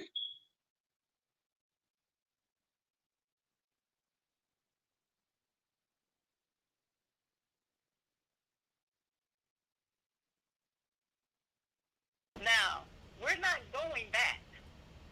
We've already had the change broken. We already are entitled to the 40 acres and a mule. Will they ever pay us that? No. But we can make some changes. We can make reparation a national holiday. We can make June 19th, June 10th a national holiday. We can make police brutality to stop. We can make them get reform and better training. We can defund the money and put it into schools, education, senior citizen home, farmers, and small business. I have a small business, a security business. We can put that money there, health care, housing. And so if we want a change, we've got to be able to sacrifice and say, hey, we're not going to split the votes. Yes, we want Trump out. If we have a strong army, and that's what it's going to take, just like the little village, it takes everyone, it's going to take a strong army to get them out. But people, hear me. This election is your election. You can make the difference. You can make the difference for the people in your household. You can make the trailers, the people that live in poverty. I'm fighting for these people. And we got to make a change. If we don't, we're going to accept whatever comes our way. And I hate to say that. I'm not going to accept anything. My mother told me a long time ago, if something bothers you and if it's not normal, then you stand, even if you have to stand by yourself. I don't want to stand by myself in this race. I want the people to give me a chance, just like you gave Donald Trump and Obama a chance. I want you to give me a chance, not because I'm a Christian, not because I'm a woman, not because the color of my skin, but because I can carry this job. I'm qualified for this job. I'm a person that believes in change and believes in pushing until we cannot push anymore. And so if we want to see a change, we have to believe first that change will come. We have to believe that hope is still possible. And I believe in all of that. I believe that it's possible. And so let's not worry about Donald Trump, and let's not worry about my vote. And a lot of people said, well, I don't know her. She hasn't been around. Get to know me. Invite me in your home. Let's have a Zoom. We can do this. I didn't know Barack Obama, and he was from my hometown. I knew he was a senator, but I didn't hear of him until I started voting for him. And so if we want something different, and I always say, if you put the same political people in office, you got to ask yourself a question. Do anything really changes? We still are dealing with Flint, Michigan that don't really have clean water. We still have people that are on the street of homeless. I want to fight that. America's too rich of a country. I want to get people off the street, that those who want to be off the street. I want to make abandoned buildings where they can be affordable housing so that we can stop the drugs and stuff like that. I want to rebuild the community. I want to give farmers grants and small business grants so that they can grow their business. Farmers can do what they need to do to have better crops. I want to make a change, and the change cannot come with me alone. You've got to want this too. And the only way that you're going to take a chance on somebody is that you got to believe in them, believe what they stand for. And I tell you, I promise you, if you let me be your president, I will not let you down. I will fight for you. I will work with Senate. I will work with the U.S. House so that we can come to an agreement versus fighting with each other, because that's what leaders are supposed to do. They're supposed to come together, and they're supposed to remember that they work for the people, and the people should be first. So I just ask you, give me that chance. Believe that I can make a change. Believe that your vote can make a change. Now, we can take this election, no matter if it looks slim right now, because it's not over until it's over. And on November the 3rd, you can make a difference. You can make something happen that has never been done in history. It's make an independent person, a writing candidate, be the President of the United States of America. It goes back to Dick Gregory. He ran on an independent ticket in 1968, but he ran for the Freedom Party. He won. He almost won. He had 40,000 votes. And that's the closest that anybody, as a black person, in the general election. Now, we're not talking about the primaries and the nominees. We had Shirley Chisholm, she was a nominee. We had Jesse Jackson, he was a nominee in the primary. We had Al Sharpton. But Dick Gregory, he was the one that was in a general election that almost made President of the United States of America on a peaceful freedom ticket. So it can happen. It's just how bad you want to change. Do we want to continue with what we have now? No, we don't. Do we want to see America come together? Because together we are stronger together. United, we are stronger together. And the only way that I can see this country coming together is that we work side by side, and that we come together, and that we love one another and put this country back together again. And it can be done. And it can be done on November the 3rd. Absolutely, absolutely. Now it seemed like we've lost a little bit of audio from Dr. Monica this time. I think I'm not sure. Really? Okay, okay. I'm It, here. it sounded that it seemed like you were speaking, but I wasn't hearing anything. So I was wondering what was going on there. All right. Let's Okay. sink in. That's all right. We got All some right. questions coming in though. Oh yes. Is there a particular question that you see that you would love to answer?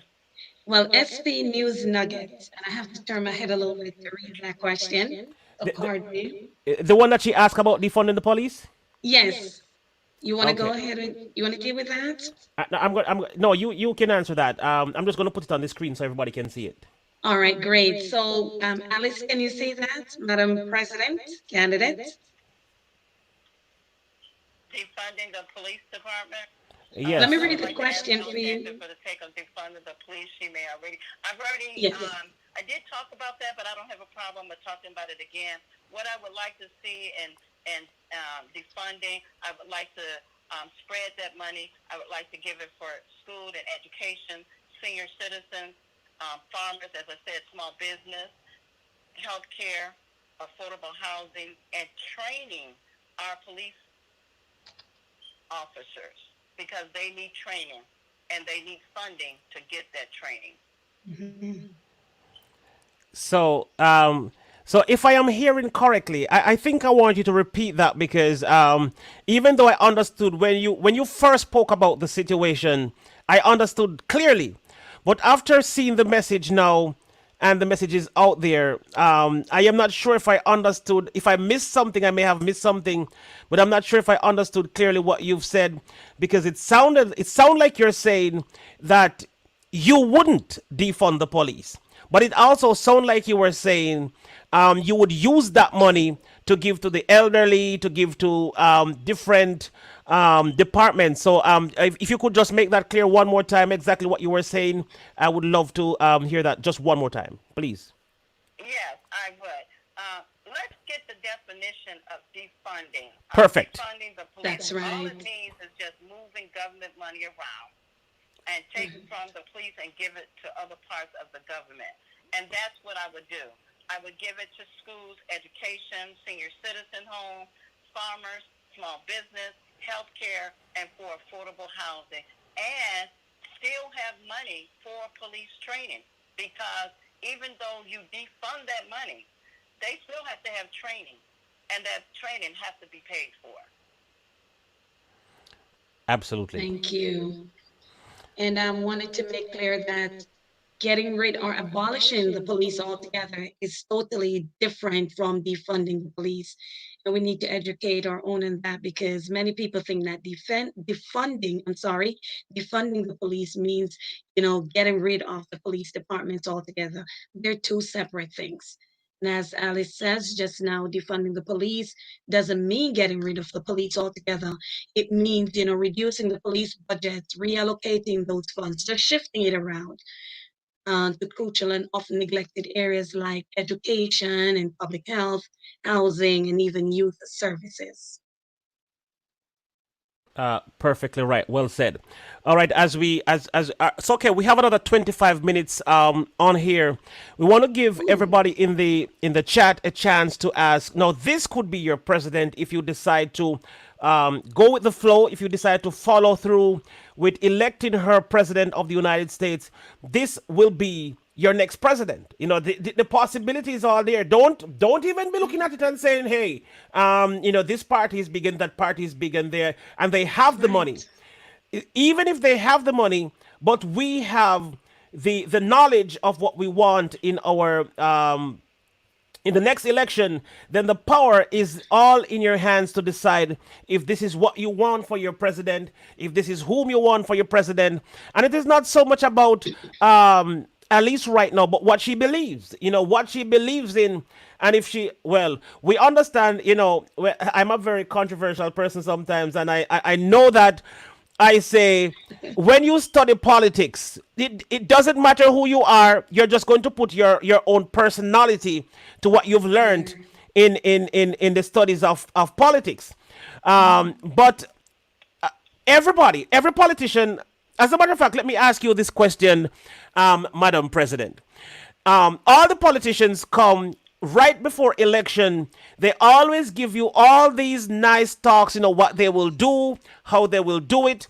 I would like to do this, I would like to do that. Sometimes they even give handouts, they bribe you, giving you this, they give you that. What is going to make you different from the existing president and presidents that have passed through before, who believed in God and have a similar belief that they will do this and they will do that for the people? What is going to be so different about you? What are you going to say to convince us that you're going? This is not just you saying these things because you want to be president. You're not just saying these things because you want to be the next opposition leader. You're not just saying this because you want to be living in the White House for another 4 years. You're not just saying this because you want to have the experience of whatever.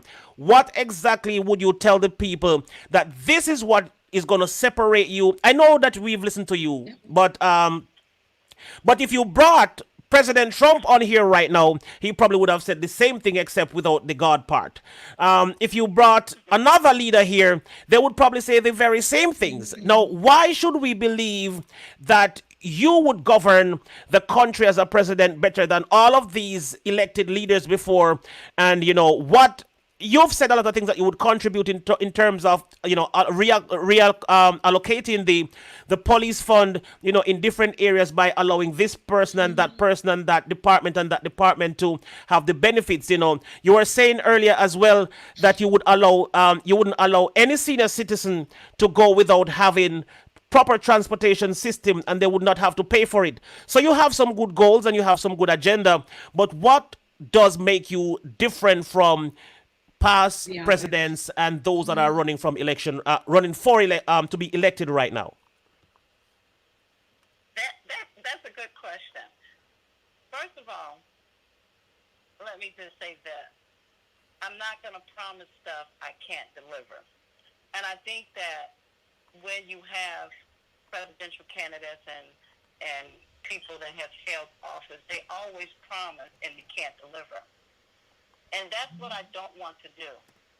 I want to be that person that can get the job done. I have never been so frustrated than I am now with what's going on. Now, I have a criminal justice background. So you say what makes me different than any other candidate? For one, I have a criminal justice background. And so I want to reform the criminal justice system. I'm the only candidate that's even talked about the three-strike law. A lot of people don't even know what the three-strike law. But that three-strike law was when Clinton went into office. And that three-strike law affected the majority of people of color. And so I want to change that. And that's what makes me stand out, because I do have a criminal justice background. I want to fight for injustice. It takes me back to my uncle, Wayne Yancy. He was a freedom fighter. He didn't believe in color. He only wanted to make a difference. One day in Holly Springs, Mississippi, and I'm working on that project, the Wayne Yancy 60 project. He and his friends was doing a project, and his life vanished in front of him. He was sideswiped. He was ran off the road by white supremacists. he wanted to make a difference. Time he got to the hospital, he was dead. They laid him in the back of a hearse back then, but we call them ambulance now.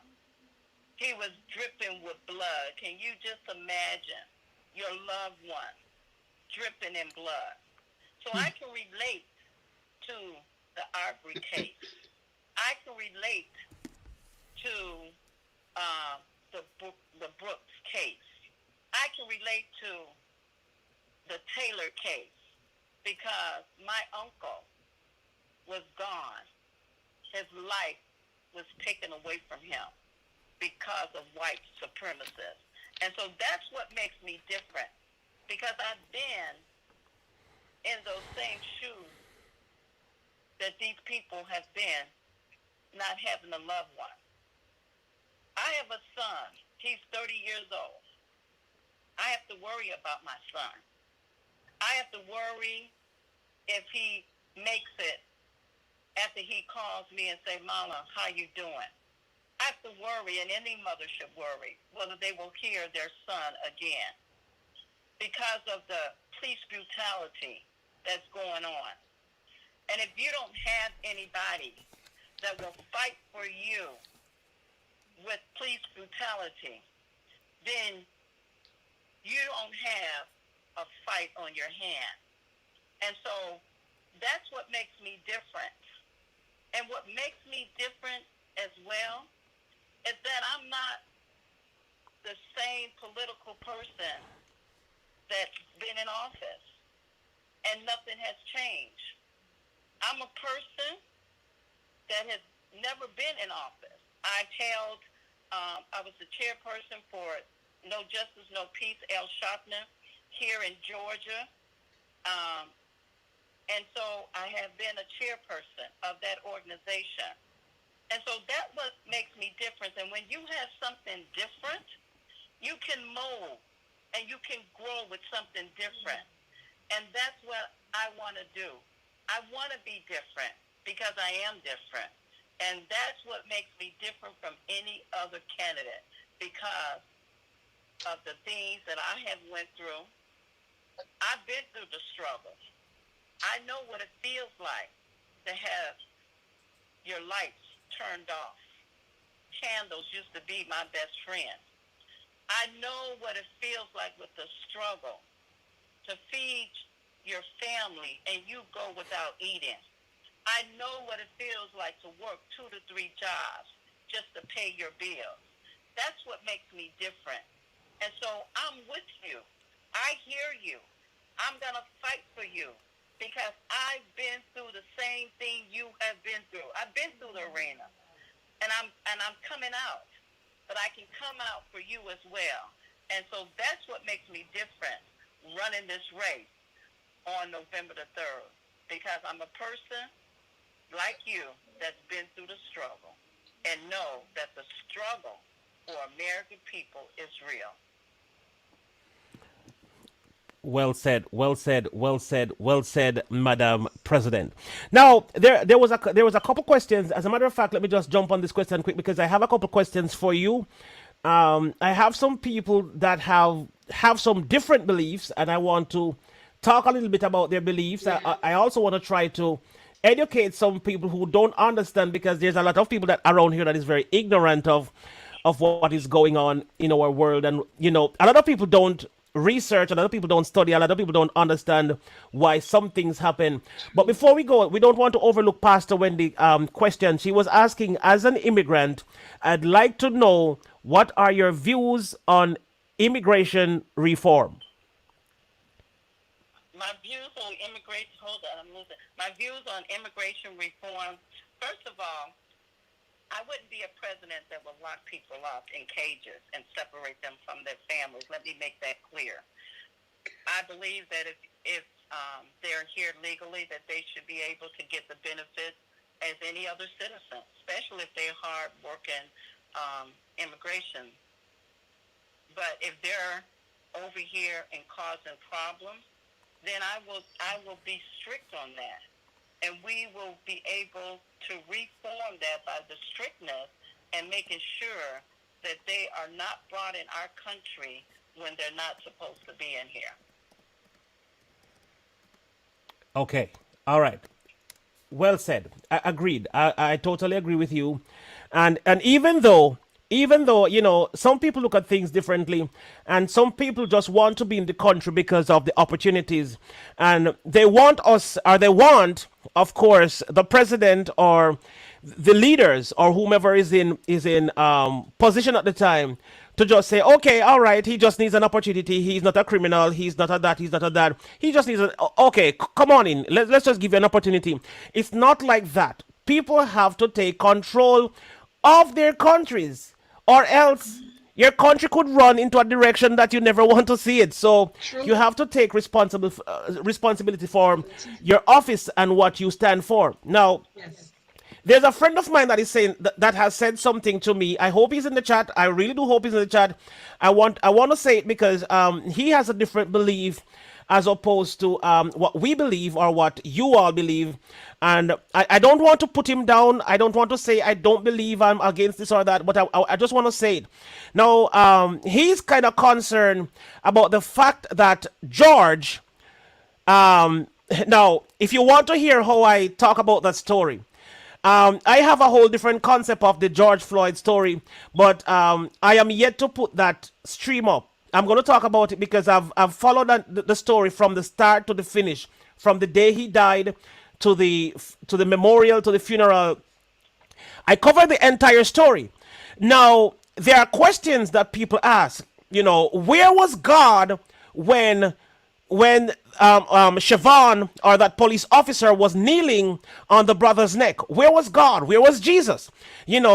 Why did God not do something? Why did Jesus not do something? Why did Jesus sit there and watch the police knelt on George's neck for 8 minutes and 46 seconds and did nothing about it? And is this the God that you're going to wait for to come help you to run the White House? Is this the God that you're depending on to take care of the people? If this is the same God, then we're afraid that something might go wrong because God don't show up when we look for him to show up. Well, I want to answer this question.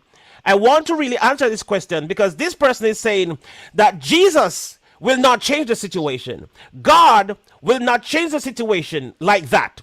He's saying at the end of the day, a man is a man first. Before you be a Christian, a man is going to be a man with his personalities. And of course, this is something that I've addressed before. I say, at the end of the day, a politician, a pastor, a police officer, these are just titles. And if you were a child molester before you became a pastor, you're just going to be a pastor child molester. It doesn't change exactly who you are when you take the title on.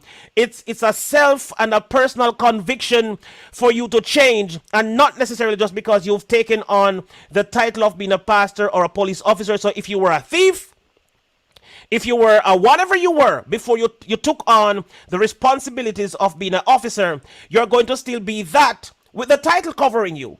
So some people just become a more professional candidate of what they were before they had the title. So a police who has the system to defend him, he was a thief before, he was a serial killer before, but now that he has a system to defend him, he's now a professional serial killer. Now I have some answer to this question that this brother had asked me, but I want to hear your take on it. Let me just tell you a few minutes of what I believe personally. I believe that when God created heaven and earth, God gave us a platform. So if you realize that men or mankind or humanity was the last thing created by God. God created everything before he created man. He created the heaven and the earth. He created the animals, the sea, the fish, the bird, everybody. And when he see the beautiful earth, he said, all right, now we need somebody to inhabit the earth. Let us make man. And so God made man. But God made a provision for man before he made man. He made everything else. And then he made man. So there was a provision made for man. So what I will say in respect to that is God has done his job, and it is now our time to do our job. So you will probably be in a situation waiting for God to show up, and you might not see God show up because God has done his job already. He I'm gave us just going to say dominion. that. But hold on. Since we have a minister on here who is understanding the gospel at a theological point of view, we're going to have both of you say your take on the situation, because our next president, who is hoping to be elected, also is a believer in Christ and a believer in God, and we want to hear her take on this situation. And I want to hear our Dr. Monica, who is also a pastor and a theologian, what she has to say about this. And then I want to just bring on, of course, my brother. His name is Information Man. He's always a very positive brother, and he is. I want to introduce him, but before I introduce him, this man, he stands up for the community, and he believes strongly in doing whatever he can to help humanity. But he definitely hold on to building the black community. He believes strongly that we as a people have been lost, and we need to come together and get back things into perspective. So before we bring him on, I'm just making a quick introduction of him. But if you may now, Madam President, answer the. As a matter of fact, before you answer the question, let me just ask Information Man to introduce himself quickly to the people, and so our Dr. Monica can understand who he is and what he's about, and so forth and so on. Thank you so much for coming, Information Man. Hey, thank you, brother TR. Is there some? Let me see. Was there some feedback there? Okay, I don't know what that was, but anyway, okay. Thank you, brother TR. I love you. Nothing but respect to you, Dr. Monica. And TR is actually right. That's what I do on my channel. I'm trying to inspire people, provide people information. I'm a very passionate brother about what I believe. I am taken back by some of the events that have happened in these past in this month that we've gone into, as it relates to George Floyd and the continued situations in which we find ourselves in this country with racism, prejudice, and things of that nature. So these are things that I touch on from time to time, but I also touch on many things. I try to bring people on my show like yourself who inspire people, who are positive, people that are doing things in business and things that are cultural and all these different things, people who are into traveling. So I try to bring a different point of view from different areas. But right now, I've been going at it around these issues that are happening socially around the world with what you're seeing is happening. I've been going at it with that. Great. With that introduction, now we understand who is on the panel with us. Thank you so much for coming. I want to say a big shout out, guys. If you may, hold on.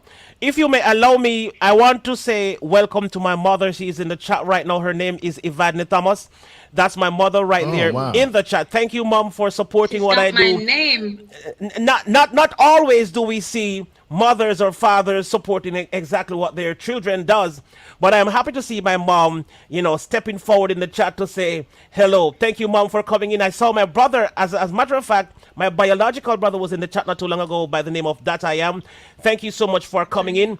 All right, so with that said, Information Man is a very positive brother, and he is, of course, I would almost elect this man for president because I just would want to see him a little more, but I would almost elect him for president because of his beliefs. Anyway, we're just going to go right into Madam President. The question we ask, since you believe so strongly in God, and some people is saying God is not showing up when the black lives are going down, God is absent. Where is God? People are asking the question, why did God? Why did God? Why did God? So since you're a believer in God and you want to represent us into Parliament or into the White House, what is your take? How do you tell the people that God will show up, or at what point will God show up? Or what proof do you have that God will even show up at any time? Let's hear from you what you have to say about this. Yes. That is a good question. It's also a difficult question. We have to believe that even in the midst of all of this, God understands. God is still God no matter what. And when I look at this situation, I have to go back to Psalms 103 and 8. And it says God is great and merciful. He shows undeserved and favor and mercy to sinners. He washes away sinners away. He is slow to anger. And with that being said, we have had so much sin in the world. Now, I'm not saying that he wanted the case to be where the individual died and that George Floyd, with the police putting his knee to his chest when he couldn't breathe. But what I am saying is that we have had so much sin in the world, and maybe it took this to bring the world together. And we can't be angry with God because sin has been around for so long. Evil has been around for so long. And God is slow to anger. And if we can remember that, we can realize the things that happen. And of course, in this situation, George Floyd shouldn't have died. But maybe God had to shake up some stuff. And even in Ecclesiastes chapter 3 and 8, it says that we will, there's time for love, there's time to be born, and there's also a time to die, to plant, to kill, and to heal, and to tear apart, to rebuild, and to mourn and laugh. So maybe this is the time that a death had to come so that America can wake up, America can come together, and we can stop the sin, because hatred is a sin. And so maybe this was to get our attention, to bring America back together the way it's supposed to be, to move away sin, to move away people that's causing sin, so that we cannot have any more death to come, and that God is still who he is. And we know, according to Ecclesiastes 3, that death is going to come. But if he hadn't have died, we wouldn't have had the protesting. We wouldn't have had the burning of the buildings and the rioting and the looting. We wouldn't have leaders all over the world praying and trying to come together.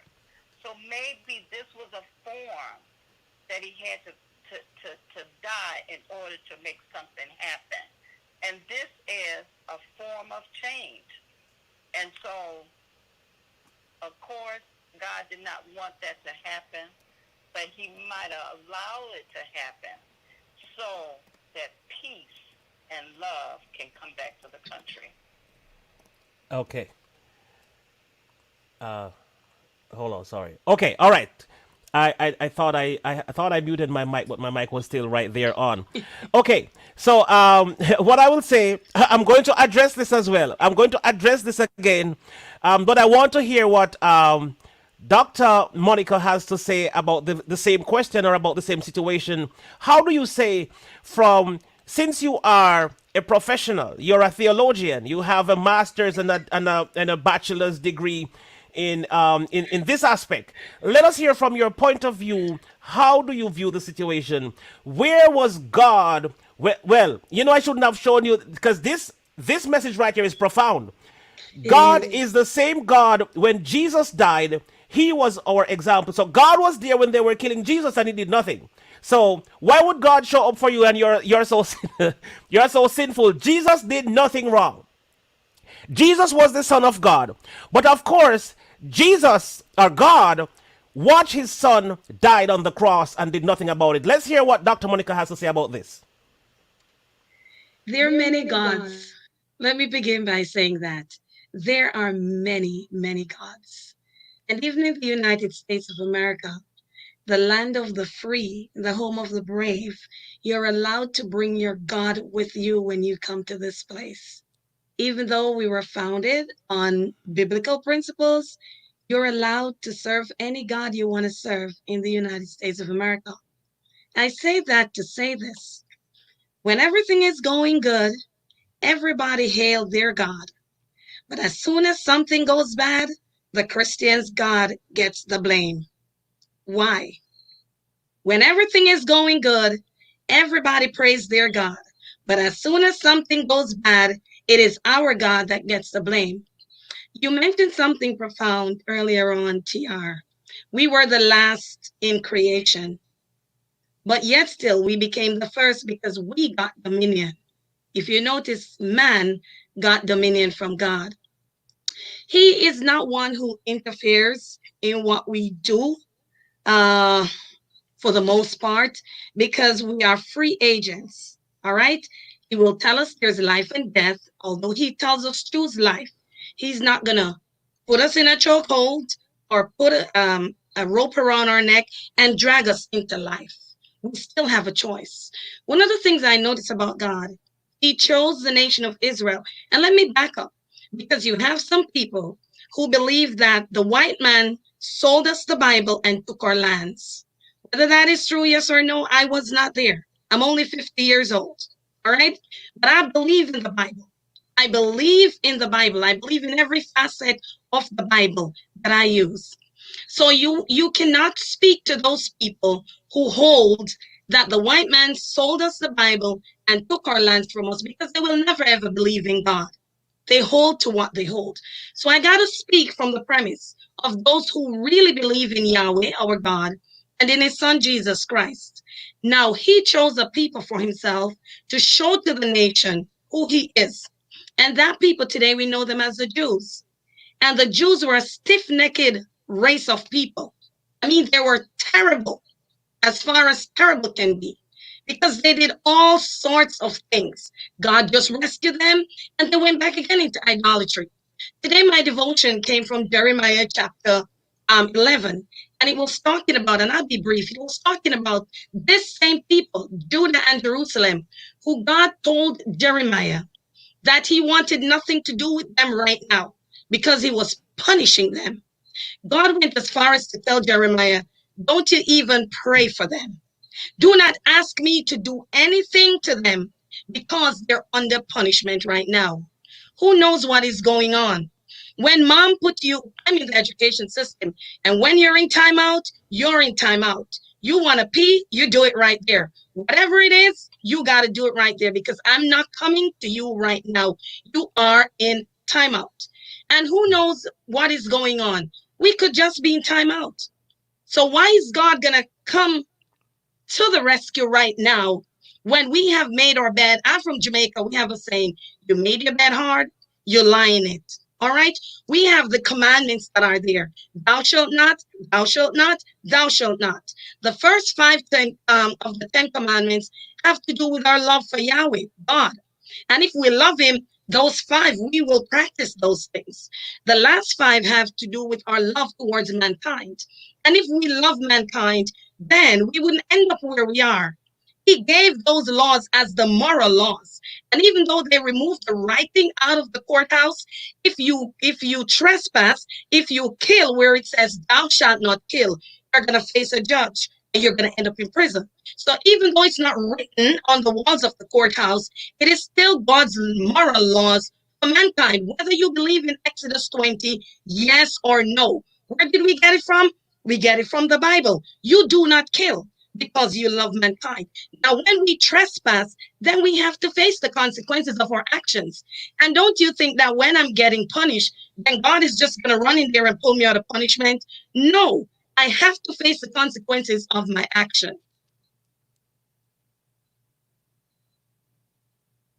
That was well said, and I agree with you so much. You're coming from the Bible. You said something, and I'm going to bring Information Man in to say what he has to say on the point, and then we're going to go back to to Madam President. But before we go there, I just want to say this quickly before we go there. Now, your last point before you came out, you spoke about consequences, and I want to take us back to a scripture in the Bible. I had stopped debating or talking about religion or Bible with people because this is always an unending topic. So I sometimes try to not get in there, but just for a minute, because we have a lot of Christians in the chat. So let me just talk about this for a minute. Now, Yes. there's a verse that says, "For the wages of sin is death, but the gift of God is eternal life." Now, when it comes down to that, this is where a lot of people make mistakes, and that's why they say the things that they say. When you have committed a crime or you have transgressed the laws of God, the consequences remain. So even though you have changed, and of course, according to the same Bible, when you change and become a child of God, God blot out your transgression. It's a clean slate. So you start over. But Yes. if you are a sinner and you have not changed from your crooked ways, even though you said you're a new person, you're not going to do that again, you're not going to steal again, you're not going to kill again. But according to the wages of sin was always death. So, of course, when you have done wrong, when you have done your wages, try to remember that the consequence is going to follow you. And sometimes the consequences follow your children. So things that your parents done sometimes pass down to you. It is called a generational curse. So your generation before you have done wrong, and sometimes their curses pass down to you. Now you have to learn how to break away from generational curses and all these things. What these things are for another topic. If I ever get into these, we're not going to finish tonight. So we want to allow Brother Information Man to say what he has to say. We're under a new covenant now. Okay. You see why I was trying to not go into these, because this is going to bring about a whole lot of different things. But let us just go past that and hear what Information Man has to say, and then we're going to go right back to Madam President to let us hear what she has to say about this. Well, I think these things are happening for the reason that God gives humans free will. And because of that free will, the manifestation of that is the things that you're seeing: love, hate, envy, stealing, distrust of one another. All the things that God warned us about when you look at the 10 Commandments of which thou shalt not do. You should not steal from one another, right? But God giving us that open will, this is the manifestation of that. And I think that what you're seeing, George Floyd's death, is a manifestation of American society that does not live up. Now I respect what Dr. Monica was saying, that when things go bad, everything is blamed on Christianity. But I believe that what happened to Brother George and many brothers like him and ladies is a manifestation of a fiber in this society that is based on nothing but individualism, in a society that preaches Christianity but does not always live up to its aims. And I think Christianity takes a blame. I have to say this, in all due respect to the doctor. It takes a blame because Christianity is the religion that is most pushed up front in this society, not only in America, but globally. It is the religion that stands on a high moral ground. You have people that are Muslim, of other religions, but most of the time, Christianity is the one religion that stands on a high moral ground over other religions, especially in the western part of the country. So I think that's one of the reasons why people tend to cry out and say, well, why didn't God? But then I also think that people cry out because it gives people an excuse not to look at themselves and say, what is it that I'm not doing? What is it that I could have done? Just like people who stood there and watched that man be choked and nobody really did anything. You had people that used their cameras. Thank God they were there. We would have never known that happened. But what did everybody do in that moment? They simply stood there and watched.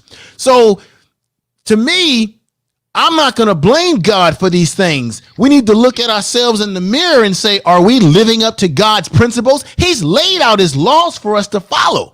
But too often we don't follow the laws. And then we want to cry and whine about it when things don't go so well. Look, he gave you the laws. Follow the laws and principles. When you go against them, there's a curse that you're going to be deemed to experience. Short and spicy. That was great. That was great. That was great. So with that I said, agree. now we're gonna jump back. No, this is my cousin, by the way, guys. This is my cousin Julian Thomas. He's in the That's chat. my friend. What? We went to church together. That's my brother. What? Yes, Teddy. Is that the same Teddy, Julian Thomas? I can't hear you. Hey, ask him about Monica. Yes, that's my cousin. That's my biological cousin there. That's my blood cousin. Well, that's my biological friend. Oh my God.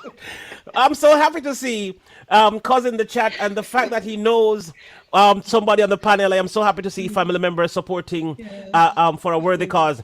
All right, so guys, for those of you who are just coming in on the line, we also have the presidential candidate. This is somebody that is running to be a president of the United States, and she needs your help to get her to be the president of the United States. She is an advocate for change. She wants to see difference. She's tired. And of course, I'm going to allow her to respond to all these things. I'm sure she's been reading the chat. Well, I hope she was reading the chat and see all these things that have been said in the chat. So what sayest thou, Madam President? That is a good question. And I got to go back to what Monica said, is that when things are good in our life, we don't blame God. When something happens, we blame God. One of the things we say when there's a new tragedy, is God angry with me? Do God hate me? God is the same God he was yesterday, the day before, and he's the same God in our future. And as I said before, God is slow to anger. And sometimes things have to happen in order for things to change. And I can take a story, a world of misery and death. Every day brings new tragedy. We can take a small child that was diagnosed with leukemia. That child goes for extensive treatment only to die in the arms of their mother. We get a newlywed couple that is killed by a drunken driver while they're leaving for their honeymoon. And we have these questions. Why did this happen to me? All these things are possible. Do God really love and care for me? Is God suffering me or punishing me? And those are the questions that will always go in our mind. But if you are a child of God and you have faith, sometimes things happen that is not in our control. God knows how to deal with tragedy. God knows things are going to happen before we know things are going to happen. But even when things are bad, God is still good, and that's what we have to remember. Even in the times of death, God is still good. Even with this case, with George Floyd, God is still good. Because with this death, change has came.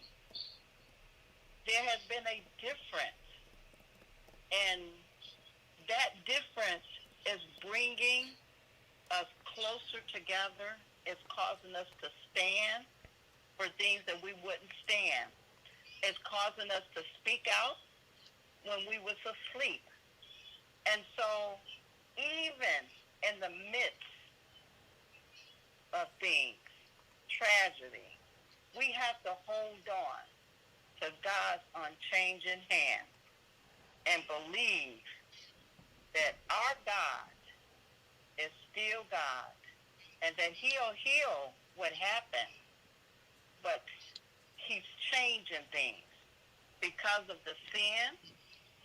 And again, God is slow to anger. And so with that being said, we can't be mad at God because of what happened, not only with George Floyd's case, with the Arbery case, with the Taylor's case. God is trying to get our attention. And sometimes getting our attention will cause a death. And again, like I said, let's not get it twisted. I'm not saying that God wanted this to happen in all these cases that we're dealing with death. All I'm saying is that something had to change. And sometimes bringing a death can cause things to change. Because when there's so much sin in the world, God's got to get our attention. And so we have to keep the faith. We've got to keep believing. Because in the midst of it all, God is still there. Wow. Okay. All right. So you have said your part, and we hear what you say. I'm not sure if everybody is satisfied with what was said, but that's your take on the situation there. Now we're gonna jump back up to Dr. Monica for a minute. Let's hear what she has to say again about all this that was said. I'm not sure if I missed any of the questions in the chat. If there was a question in the chat that I have missed, please do refer it to me so I can highlight it and we can speak about it. But if there's any questions that you want to ask, now remember, let's not forget that this is a possibility of our next president. Bear that in mind. Yes. So now that you've gotten a chance, how many chances have you gotten to speak with your president? Now look how blessed you all are. You had a chance to ask question directly to your president. You have a chance directly to meet and get involved with the decisions of what could be in the next campaign. So your input is important right now. What would you like to see in the United States? What change would you like to see? What would you like to see addressed instantly, immediately? If you want a change, you have to start being the change. So let's hear what you have to say. But before you go to that, I think I would love to hear Pastor Wendy Michelle. I would love to hear what she has to say this evening. So if you want to jump on up here and say something, we will certainly lend you the platform to say something. But let's go back to Dr. Monica quickly and hear what she has to say. And then we will take 2 final questions and then we will be out. Oh man, I'm enjoying the program. Well, yes, Pastor Wendy, come on. We really need you. We need you. Now, Durian mentioned something. He said, what are we saying? Are we saying that Floyd consequences caught up with him? And I'm glad that he did ask that question. And also, I saw him mention to somebody that the grace doesn't cover the 10 commandments. And that's what a lot of people do not understand. They don't understand that there are different commandments, 613 laws as well. But the Decalogue, which are the 10 commandments, those are God's moral laws for man. That has never been changed. When Jesus Christ went to the cross, his going to the cross did not say, now you can commit adultery. Now you can steal. I am dying so that you can tell lies on your neighbor, or I am dying so that you can dishonor your father and your mother. And we have to get that straight because Christians get it twisted. We pull everything in and we call it the law. But they're different laws. They're sacrificial laws. They're ceremonial laws. And I don't believe that the church is taking time out to really teach our people these things because they bundle everything in and they call everything law. Now, good thing Teddy and I, we come from the same church. So we get some teaching that some of the other folks don't really get. Not that I'm bashing anybody. But I always say, and on my programs, I say, Christians, you need to read the Bible for yourself. There was a time when you were ignorant of it. And I mean, God winked at you, but now he commands man everywhere to repent. You all have your Bibles and you need to read your Bibles. God's moral law for man. God did not kill George Floyd, neither Breonna nor Aubrey. He did not do that. The perpetrators of these acts, they actually broke a commandment. And that's why I said the last 5 have to do with how we relate to each other as mankind. And one of those commandments says, you are not to commit murder. It's clear. It was in our courthouses before they took them down. That's why they're being charges are being pressed, not because God did anything to George Floyd, but because 4 police officers, or however many, took time out to break God's commandment. And it's as simple as that. So guess what? Now they have to face their consequences there. And we have families that are mourning. And not only George Floyd, but we see the impact it has had, not only in the United States of America, but across the world, because people continue to break the commandments. God, and let me just say, God's moral laws for mankind. When he put us here and he said, go have dominion over the animals and over everything, he also told us how we ought to live. And when we break it, I mean, what else? So those police officers are causing us to grieve because they willfully broke a commandment, and they should know better because they know what the consequences for murder is. They should know better. And the Bible tells us in Psalm 33, verse 12, and I know many people don't believe in the Bible, but I'm coming from the Bible. Blessed is the nation whose God is the Lord. And that's why we need our presidents. People say, well, what can a Christian do? Whoever it is that is in there, if they will lead the nation back to God, we're standing on this word in Psalm 33, verse 12, that our nation will be a blessed nation when Yahweh is our Lord. That's it.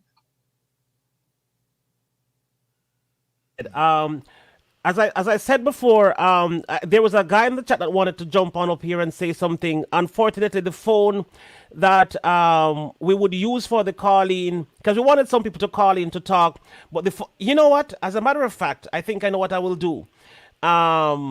So we're going to ask our president elect. I like that. I'm going to ask our president to call me on my personal phone, and so we can free up this line for those of who would love to call in to say, to say their part. Because I know somebody out there they don't want to jump on here on camera, but of course they would probably love to call and say, what they have to say. So I'm going to make this number available for those who want to call in right now.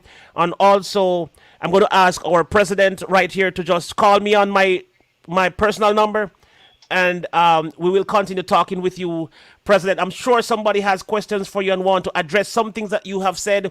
And of course, probably want to say something about something that you have not yet said, because I'm sure people are waiting. Now, you're in the judgment seat right now, because if you're going to be our president, we want to know if we're going to suffer any longer from all what is happening in the country. Now, I know many of us don't take time out to understand the amount of people that is behind many of the things that is happening in our states.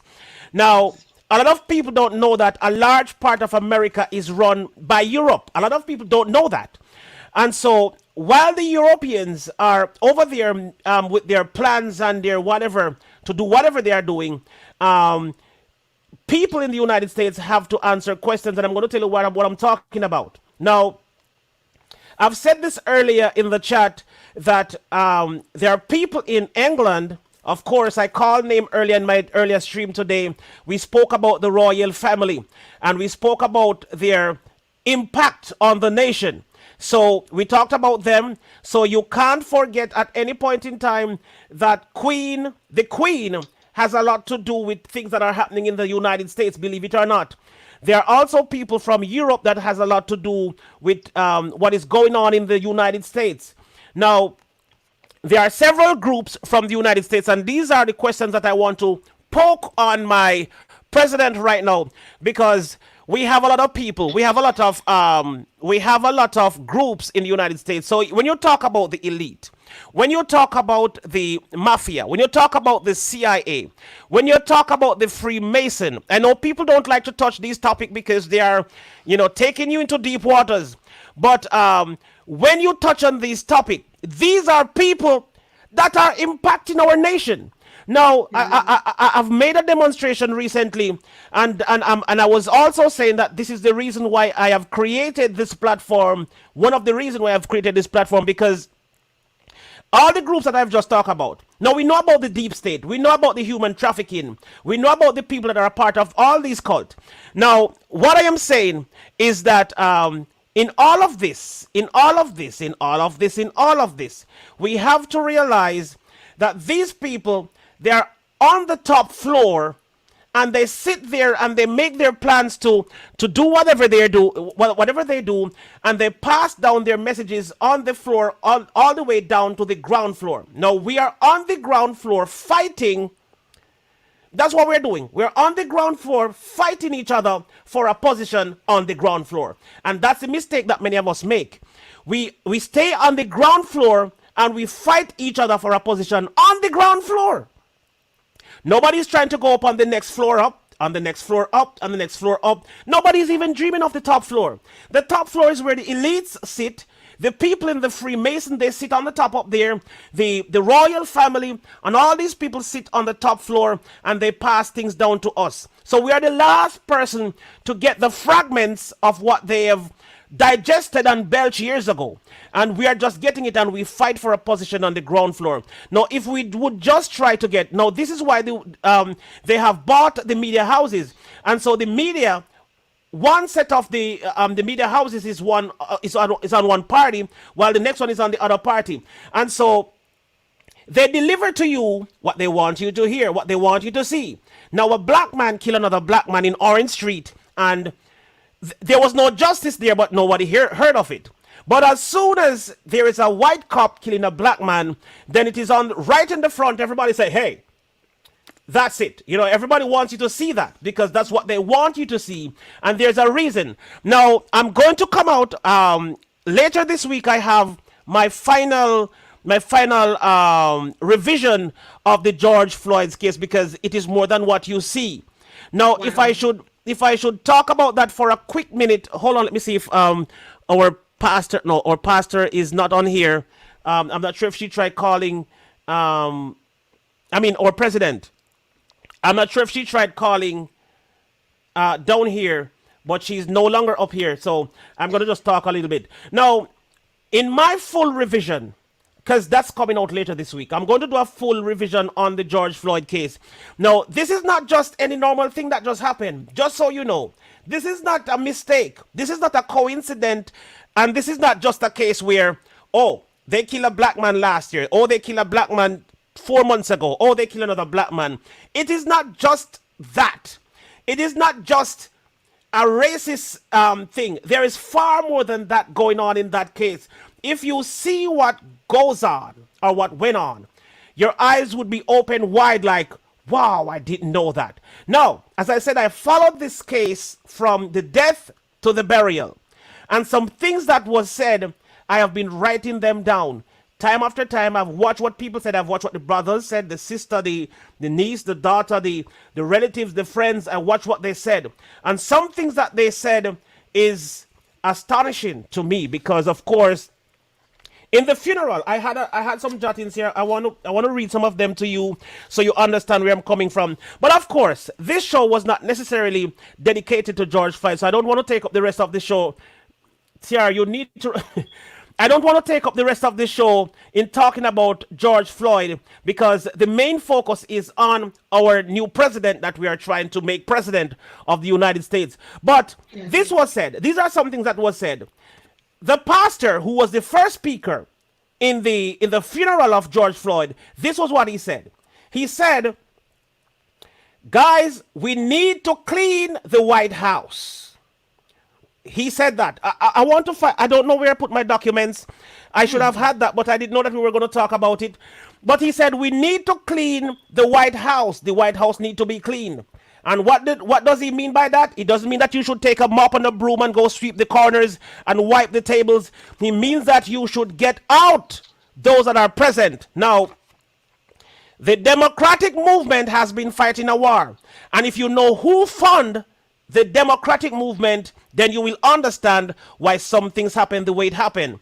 Now, there are certain people that fund the Democratic movement, and they want to see the Democratic movement back into power, and they're doing everything that they can do to have the Democrats on the streets again, taking over the country to get to do what they... And, you know, we can't blame them because every party wants to win and everybody wants their party to win. So we can't blame them when you have to do what you have to do. But we're sorry that someone had to kneel on George's throat as if they were praying to God. You know, when you look at the guy who knelt on George's throat, it's almost like he was there praying that, God, why don't this man just hurry up and die? Why his life is taking so long to get out of his body?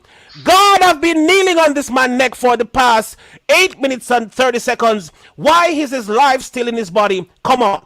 And so I'm going to show you some of the things that I saw while I was covering this whole thing. You know, why did they say George was sent? I have the clips, I have all the document. They said George was sent to change the world. And then there was a singer that went up to sing at the funeral. He said, thank you, George, for your sacrifice.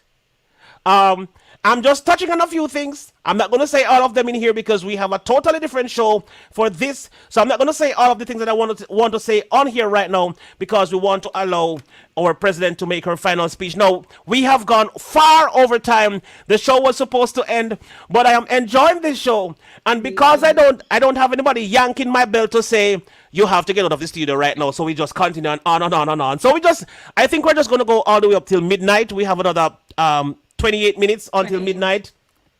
So we're just going to go all the way until midnight. Let me just put the phone lines on right now. I'm going to open up the phone line for those who want to call in to say whatever they want to say about the situation.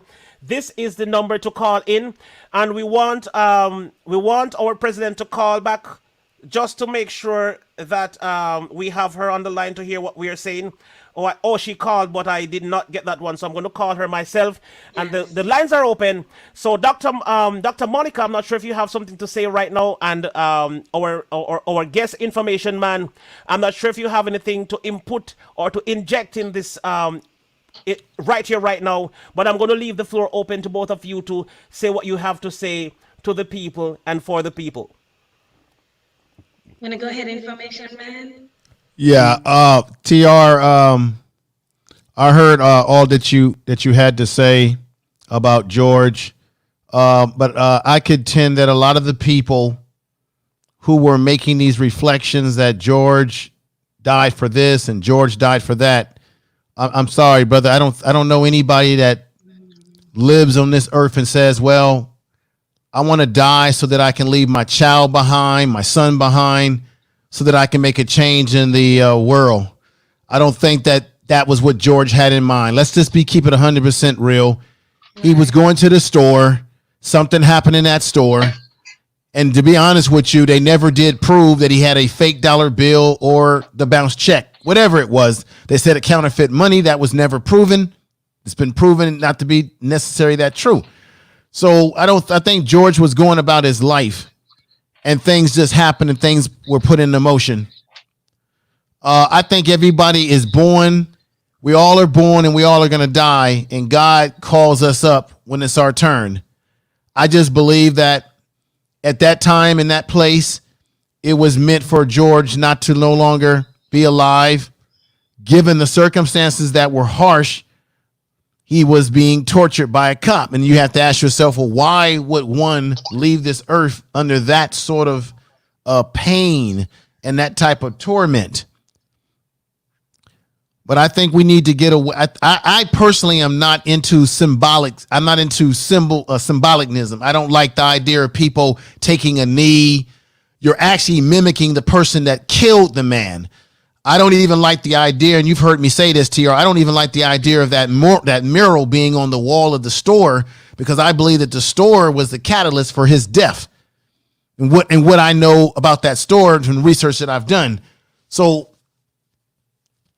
spiritually, because I'm more of a spiritual person than I am, and when I say religion, I don't believe that your relationship with God should be stuck in the four corners of a wall of a building.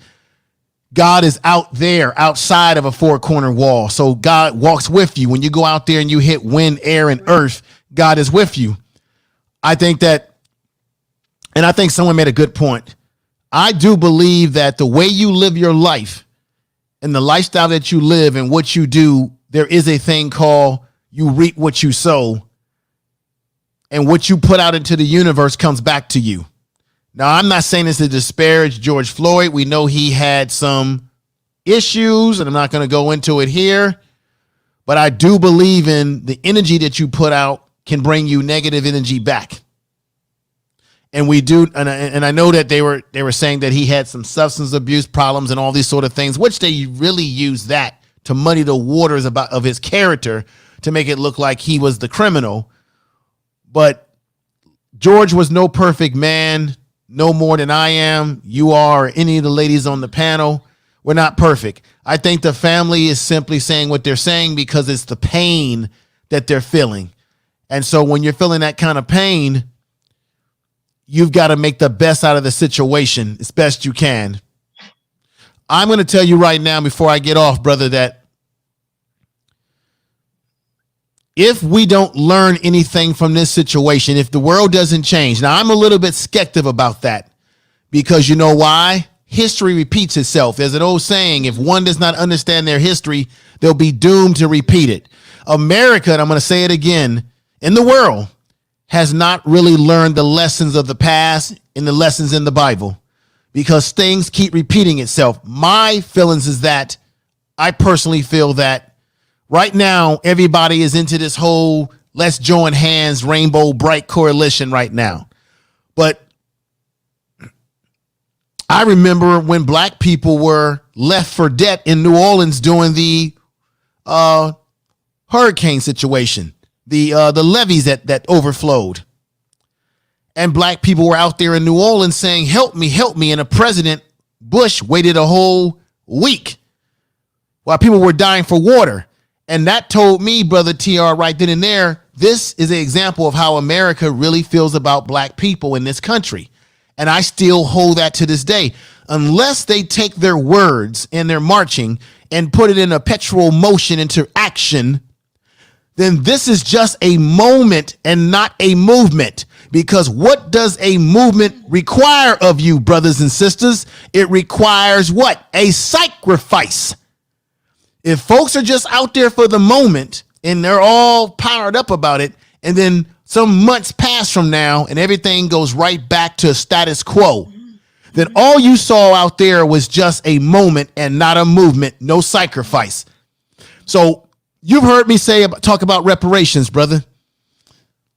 I want to see all those people of all the rainbow bright out there. I want to see if they're going to put their thoughts and their emotions to what's happening to black people in this country and abroad, and put it into action when they vote, when they go out there and they push issues in their local government, because all government is local first. Mm-hmm. Mm-hmm. That's my concern, brother and sisters, Dr. Monica, and the president that should be elected. Because the folks that we got running for election are, in my opinion, it's like a clown show. You know, when you go to the circus and the clowns are stuffed in a car and they come out. That's what I think of what's going on with our political scene right now. And you're right. You are absolutely right about that information, man. It is like we're in a circus with everything that is going on. And I would like to hear what our presidential candidate, has to say about that. Is she back on, TR? I hope so. Man, TR, I got to get her on my show too and interview her, brother. I didn't know you was going to have someone of this esteem running for the president. I got to get her on. Is she still there? I hear you, TR. Love all of the good comments, and I would love to be on your show. And you are absolutely right. It seems like we do have a circus going on here. It seems like we have people that doing this and doing that, but then when the smoke is all gone, are we still ready to still do the same thing, or do we really want to get that change? There's no question that America needs to be fixed and reformed. There's no question that we need the police department to be reformed. There's no question that homeless needs to be off the street. There's no question that we need affordable health care for all. But most of all, we need a system that works for us, people of color. I've always said that America, we have two systems. We have a white system and we have a black system. Somehow, the white system has to decide, hey, I'm tired of doing the black system wrong. They can come into our circle. And until we connect, until we come together, we're going to face these type of problems. We're going to face murder, lynching. We're going to face all this because you know what? Marching is not the answer. And you're absolutely right. It starts with the local people first. You should not see your local people anytime there's an election. That's the only time you see them. What are they doing in your community? We need to be careful who we put in office. We need to know what they're going to do, not just say. Because I'm from Missouri, I believe in the show me state. Even though I was raised and born in Chicago, I just use Missouri as an example. I believe that you need a person that's not only gonna talk the talk, but they got to walk the talk. And if you don't get a person like me, I was raised in a political arena. I was raised where my mother, Nancy B. Jefferson, she uprooted the West Side after it was torn down from a riot. She made a change. It only takes one person to make that change. And if we believe in change, we can make that change. But if we're just doing this moments for nothing, it's not going to solve our problem. We have to mean what we say and say what we mean. We've got to act. We've got to be proactive more. And we've got to show that we mean business. We're not going to take you putting your knees on my neck where I can't breathe. We're not going to take you stopping me because I got a tail light and then I end up in a cell and then I end up dead. We're not going to take this brutality anymore. So you've got to find togetherness, but most of all, you've got to find somebody that says, hey, enough is enough and I want to do something. And I promise you, I'm not the person that's going to talk the talk. I'm going to walk the talk as I talk. If I don't do anything else, because of my criminal justice background, I'm going to reform America. But I'm going to start with police brutality. Because this is no better than it was 60 years ago. And so we've got to have some more chariots that ran 100 miles to free slaves. We have to have some more Dr. King that says one day we will not be judged by the color of our skin, but by our character. We have to have some more Frederick Douglass.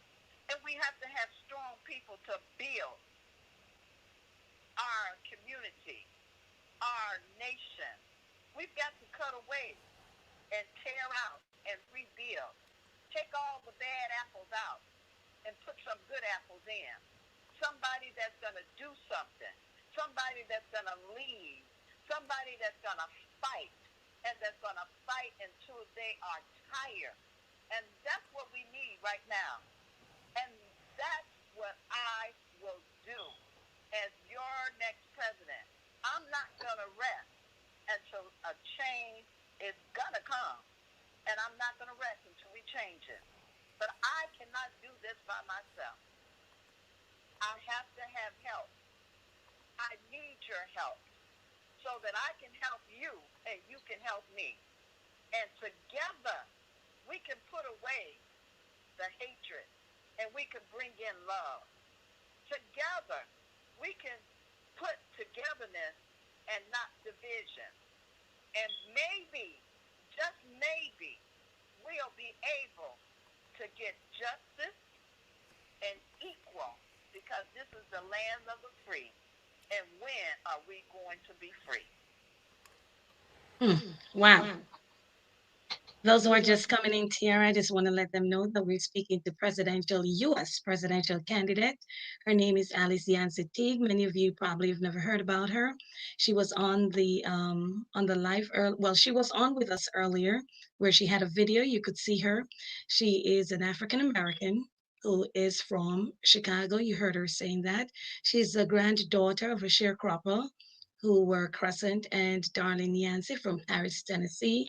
She currently resides in Atlanta, Georgia for the last 9 years. She's a member of a local church here. She has over 14 years of experience in responsibilities in the public eye. And I'm just letting you know, because I know some people are saying, who is she? Never heard of her, because we've heard of our presidential candidates on both sides, the Democrat and the Republican. Alice is running as an independent, as a write-in independent candidate, which means that you have to write her name in on the ballot. So if you are interested in how that works, we ask that you listen back to this program once we're done, because she states that, and I'm pretty sure she doesn't have an issue telling us again before she gets off the live tonight how to do that. But we really want somebody in there that will provide change. There is a website where you can find out more about her. Alice Yancy Teague, that's ALICEYANCY,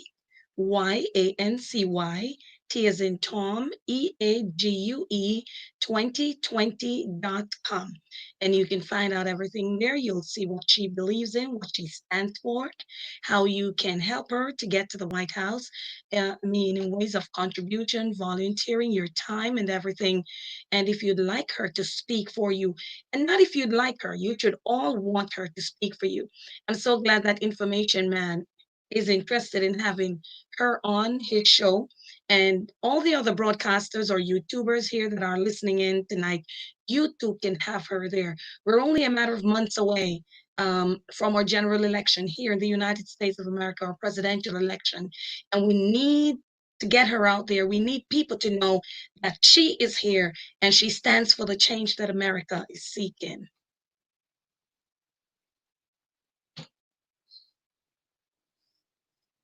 Sorry, absolutely. I keep doing that. Sorry, I'm trying to prevent the echoes and so forth. So that's why. No, Earth Talk is in the chat, and he has some very powerful message in there. Everybody wants to tell me what freedom is. Listen up, freedom is love. He has been saying a couple of powerful things out there. Now, there was Zeb Tepe earlier that was saying we have 35 people in the 35 people in the chat and only 3 people talking.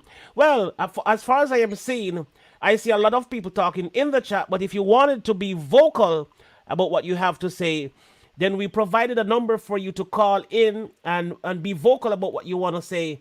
And I put the number on the screen before. This is the number. We have just about 11 minutes to the end of tonight's program, so you have just 11 minutes to just jump on in and say hello if you wish to. If not, we're gonna just ask our president to close us out in her final statement. So is there anything last or least that you would like to confirm or to reconfirm or to reaffirm the people about you and what you stand for? Well, it's all there on your website, so they can find you, and I just put her information on the screen. also in the description of this particular video, her entire bio is in there. Her website information is in there. Also, in this very same description, Dr. Monica, who is the host or one of the main hosts of Caribbean Gospel Radio, that also is in this description. So you need to check her out. She's going live tomorrow in the afternoon, and she will be blazing hot with the gospel of Jesus Christ, telling the world about a salvation that is better than anything she has ever experienced.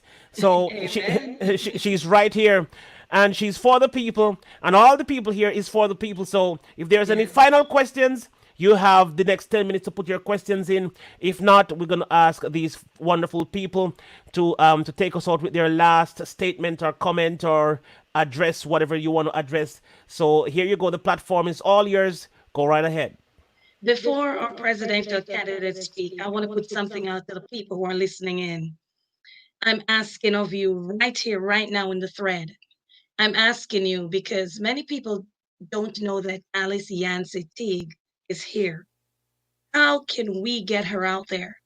There were things that were planned, but because of COVID-19 and social distancing, we're not able to do all of that. How can you personally help? I want to hear from everybody in the chat tonight. I want your own opinion on this.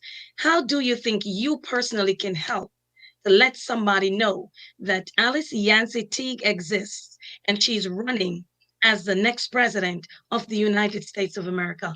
I want to hear from you guys because we need new ways to get her out there, and she's for the people. So we need the people to be for her. That's my question. Well, let me say this before I exit from the program. Excellent program tonight, TR. You've outdid yourself tonight, brother.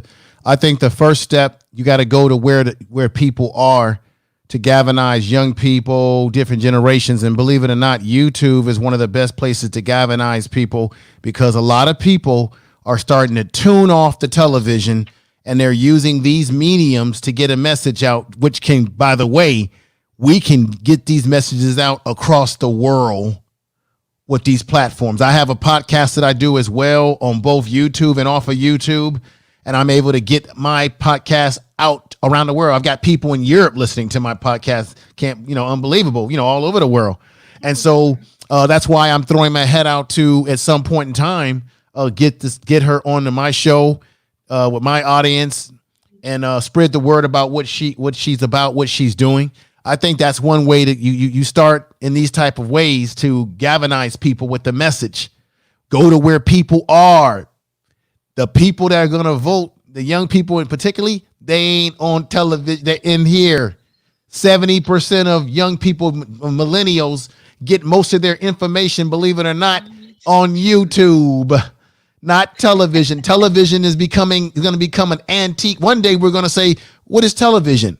What is television? Where is it? Oh, let's go to the museum, because people are phasing television out. That's why you got celebrities and other folks that are getting on this medium trying to put out messages. I think using these mediums, Instagram, Twitter, you need to hit those platforms because that's where the people have really galvanized and gone to these platforms. This is why it's great that she's on here tonight. And then, of course, you have to do the traditional things you do in campaigning, but it's just putting the word out. I will definitely put the word out about her, and definitely having her on my show will be another way. And I can encourage other people within YouTube that I know to get her on their program and talk to her. So there's a bunch of folks within YouTube I know that would definitely have her, that I could think of right now that would have her on her program. Hell, I need to get her connected to my man. He changed the name. A lot of people know him by the Revive show. Brother, God, he changed the name to his show. He's doing a lot of work in Africa. He's got a big, huge platform. Thousands of people follow him. And I would definitely try to get in contact with him and get her on his show. And Phil, I got it. He went by the name Phil of the Avive Show. He's got one of the biggest YouTube channels on the platform, and now he's changed the name to African Diaspora. He does a lot of programming in Africa and I could try to make contact with him to see if he could interview this sister. And his platform has long-reaching arms. Long-reaching arms. Awesome. Awesome. We'd appreciate that. Thank you. Most definitely. And TR, when you have a chance, we have to exchange the information so that I can be able to get her information, to pass her information on to Brother Phil of the Avi Show, or it used to be the Avi Show. And then also try to get her on my program and continue getting the information out, if you don't mind, brother. Yes, as a matter of fact, as soon as I end this program, I'll be reaching out to you with all the information, because we have to get everybody on here to spread the message across, because this is how we're going to reach the people. This is the best way to reach everybody. If I can get her, you know that I have the link to YouTubers already, because that's what I do. So there was SP News Nuggets in the chat. She is also a very good platform. That's what she does. And she's also a believer in God, and she's all about God and so forth. So that's a very good platform. SP News Nuggets, she was in the chat earlier. Yes. Thank you for being here. So I'm going to make sure that I pass the links on to all the media houses, and of course, on here that I'm talking about. I'm not talking about Fox News or CNN. I'm talking about us on here. So I'm going to be circulating. I'm going to be circulating this information with my people, and of course, we're going to make sure that everybody has the necessary information and that they can bring her on to let the people know that there is somebody doing this. So I will do that for you, Information Man, right after this show. Thank you so much for coming and being a part of this event tonight. My respect, sir. It was a last minute. It was a last minute call. And earlier today in your show, you dedicated your time. You said, TR, you're going to go on at 9 tonight. I want to be there. I'm going to be there. I said, sure, brother. And sure as hell, you was here tonight. That's right. And I'm glad that you were here. I always look forward to you being a part of this type of a program, because this is your specialty. And I love to listen to you speak, as the man with the information. I feel a sense of, I feel privileged to share any platform with you, brother. And so I was happy that you made it tonight. And even to meet with Dr. Monica and, of course, our soon elected president, Alice. Right. So thank you so much for coming, brother. Yes, I definitely appreciate it. And everyone have a great evening. Peace to you all. And the president-elect that should be elected. Everybody take care. Love you all. Love the audience. Everybody in the chat room. Peace to you. Peace to you. Thank you so much. Thanks for that opportunity, TR. I have to find him and subscribe so that I can hear some of the stuff that he talks about. Okay. All right. So I'll be sending the information vice versa, to make sure that you all stay connected. All right. We're closing out. It's the last minute, and we're going to have a word of prayer before we leave. I wish our pastor Wendy would have called in, but she did not call in. I would love her to. I would love to. Wendy, we want you to pray for us tonight. Can you call in and give a word of prayer for the people in the chat tonight, and for our beloved president to be elected? And last, I want to just ask our president to say her last word. What would you want to tell the people last and final tonight? What do you have to say to everybody listening to your voice right now? What would you want them to do to help you to be heard of? I'm going to be doing my part. Dr. Monica asked everybody to tell what they could do. Jurian was suggesting social media. And of course, in this era, in this day and age, social media is the way to reach the generation. And if you can get the young people to believe in you, if you can get the schoolers, the middle schoolers, the high schoolers, the college student, if you can get them to believe in you and have them, pine after you, then we can get those that are of age. We know that the schoolers can't vote. We know that they can't vote, but if they watch and tell somebody, then the world will eventually know about you. And so we all want to spread this. So if you have a Facebook, if you have a WhatsApp, if you have a Twitter, if you have an Instagram, please do share the stream on those platforms and let everybody know about it. Tell a friend to tell a friend to tell a friend to tell another friend. And so I just want to open up the way for our elected or soon to be elected president. Any final words? What do you have to say? And if Dr. Monica want to say anything final to her, this is the chance. I want to say thank you for having me I want to say thanks to viewers. Share this YouTube video. Tell your friends. Tell your family. And I know together we can make a change. When I think about, it's sad for me that my children and my grandchildren cannot walk down the street or even jog. It's sad when my children or my grandchildren, if they wanted to sell a CD, they can't sell a CD. It's sad when my children or my grandchildren can't even come home without being killed in their own home. Somehow, we have to learn to not let this continue. Enough is enough. Let's stand up. Let's fight. I believe in hope. And I'm telling you, if you put me in office as your next president, I will give you hope. I will make you believe that a change can come. I need your help to change this world around. I need your help to make me a somebody for you, for your grandchildren, for your great-grandchildren to come, so that one day they can say, I want to be president of the United States of America because someone made a way for me. And I want to move this country. I want to move this country forward. I want to take away the hate and the pain that we're feeling. And let's bring love, because America, I know that we can do this. And it's not difficult for us to get the change and to make the change. We can make it happen, but we've got to want to make it happen. We've got to want to love ourselves like we love our neighbors. We've got to want to love the little boys and girls that's trying to grow up. We have to not want to see a person sleeping on the street, because that could be you. We have to want to pick up trash when there's trash that shouldn't be around. We have to want to have clean water.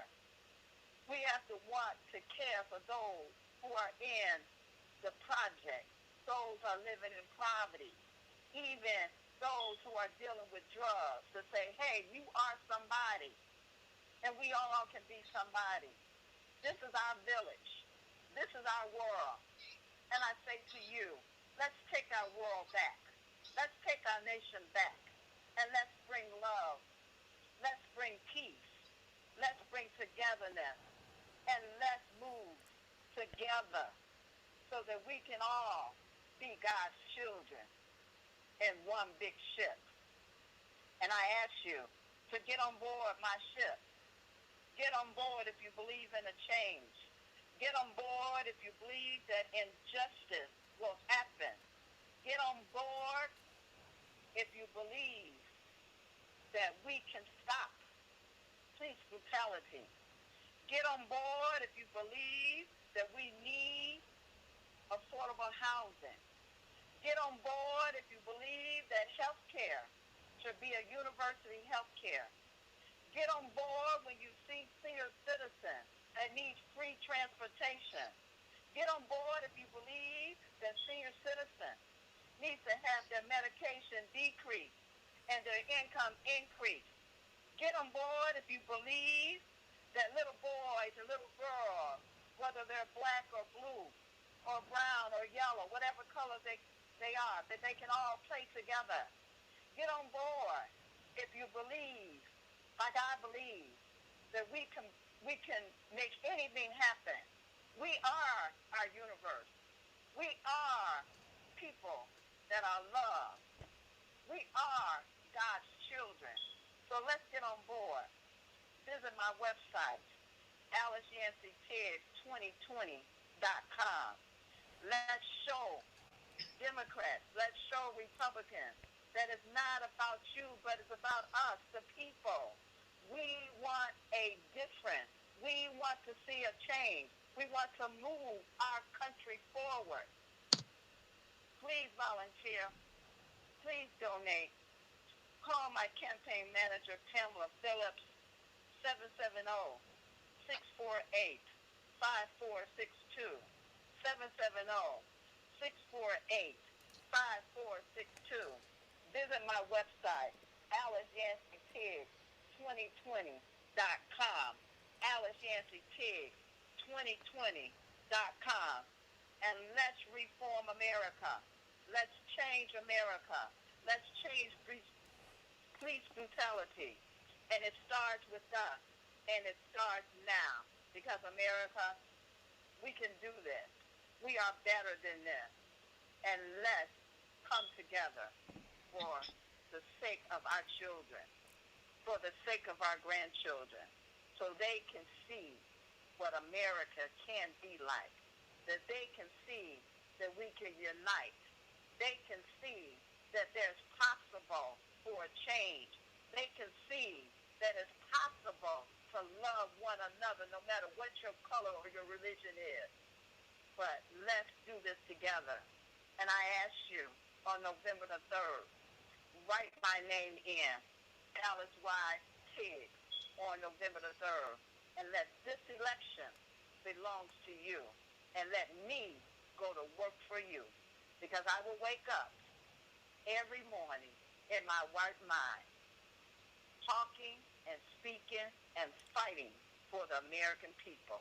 Because it's time that you have a president that's going to see about you.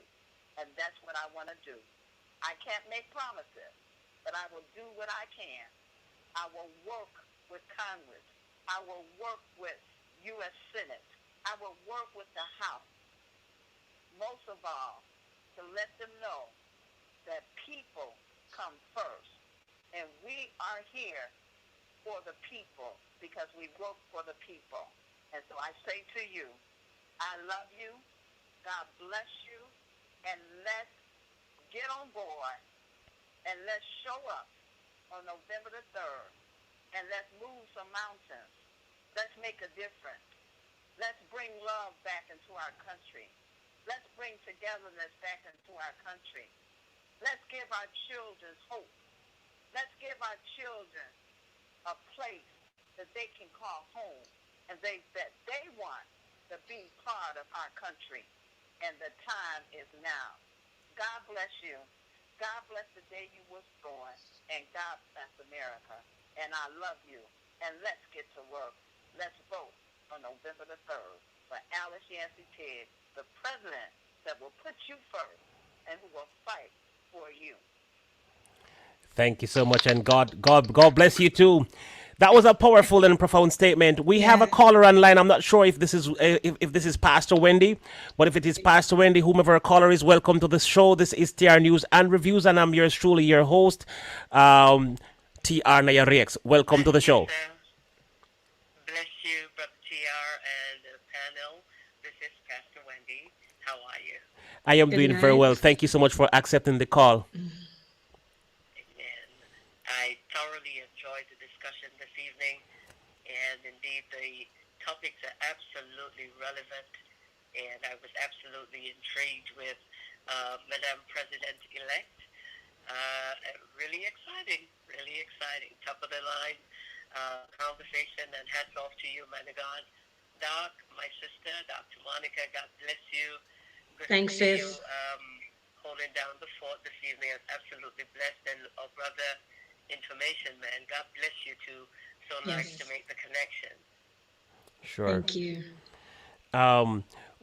We've asked earlier that you would pray to take us out, but I'm not sure. It seemed like maybe Dr. Monica want to say her last word before you pray. So may I give her the permission to say whatever she had to say. Want to say thanks again, TR, for having me on the program. It's been an absolute honor being here with you. Thank God for the divine connection. Want to say thanks again to Annabella Unstoppable for getting us together. Thank you. You've been truly a God sent to us. And we love you at Caribbean Gospel Radio FM and Pastor Wendy RLM Ministries. We love you, TR, and you've become our brother. Nobody better not touch you. All right. So I just want to say thanks, and again for giving a chance to my friend, presidential candidate running independent for the 2020 election, Alice Yancy Teague. Again, I just want to say thank you for accommodating her. Thanks to Information Man. Thanks to each and every one who is going to have an investment in all of this to get her out there. We're so grateful. Thank you, guys. We couldn't have done it by ourselves. And I want to say thanks. I just want to remind our listeners that before August rolls in, I think she mentioned sometime in July, she has to present a vice president. And so it is still open. She's still interviewing candidates. So if you know of anyone that would be suitable enough for the job, please refer them to her website, AliceYancyT2020.com. They can hit the contact button and reach out to her. Or a more effective way to do that would be to call 770-648-5462 and speak to her manager, who is Pamela.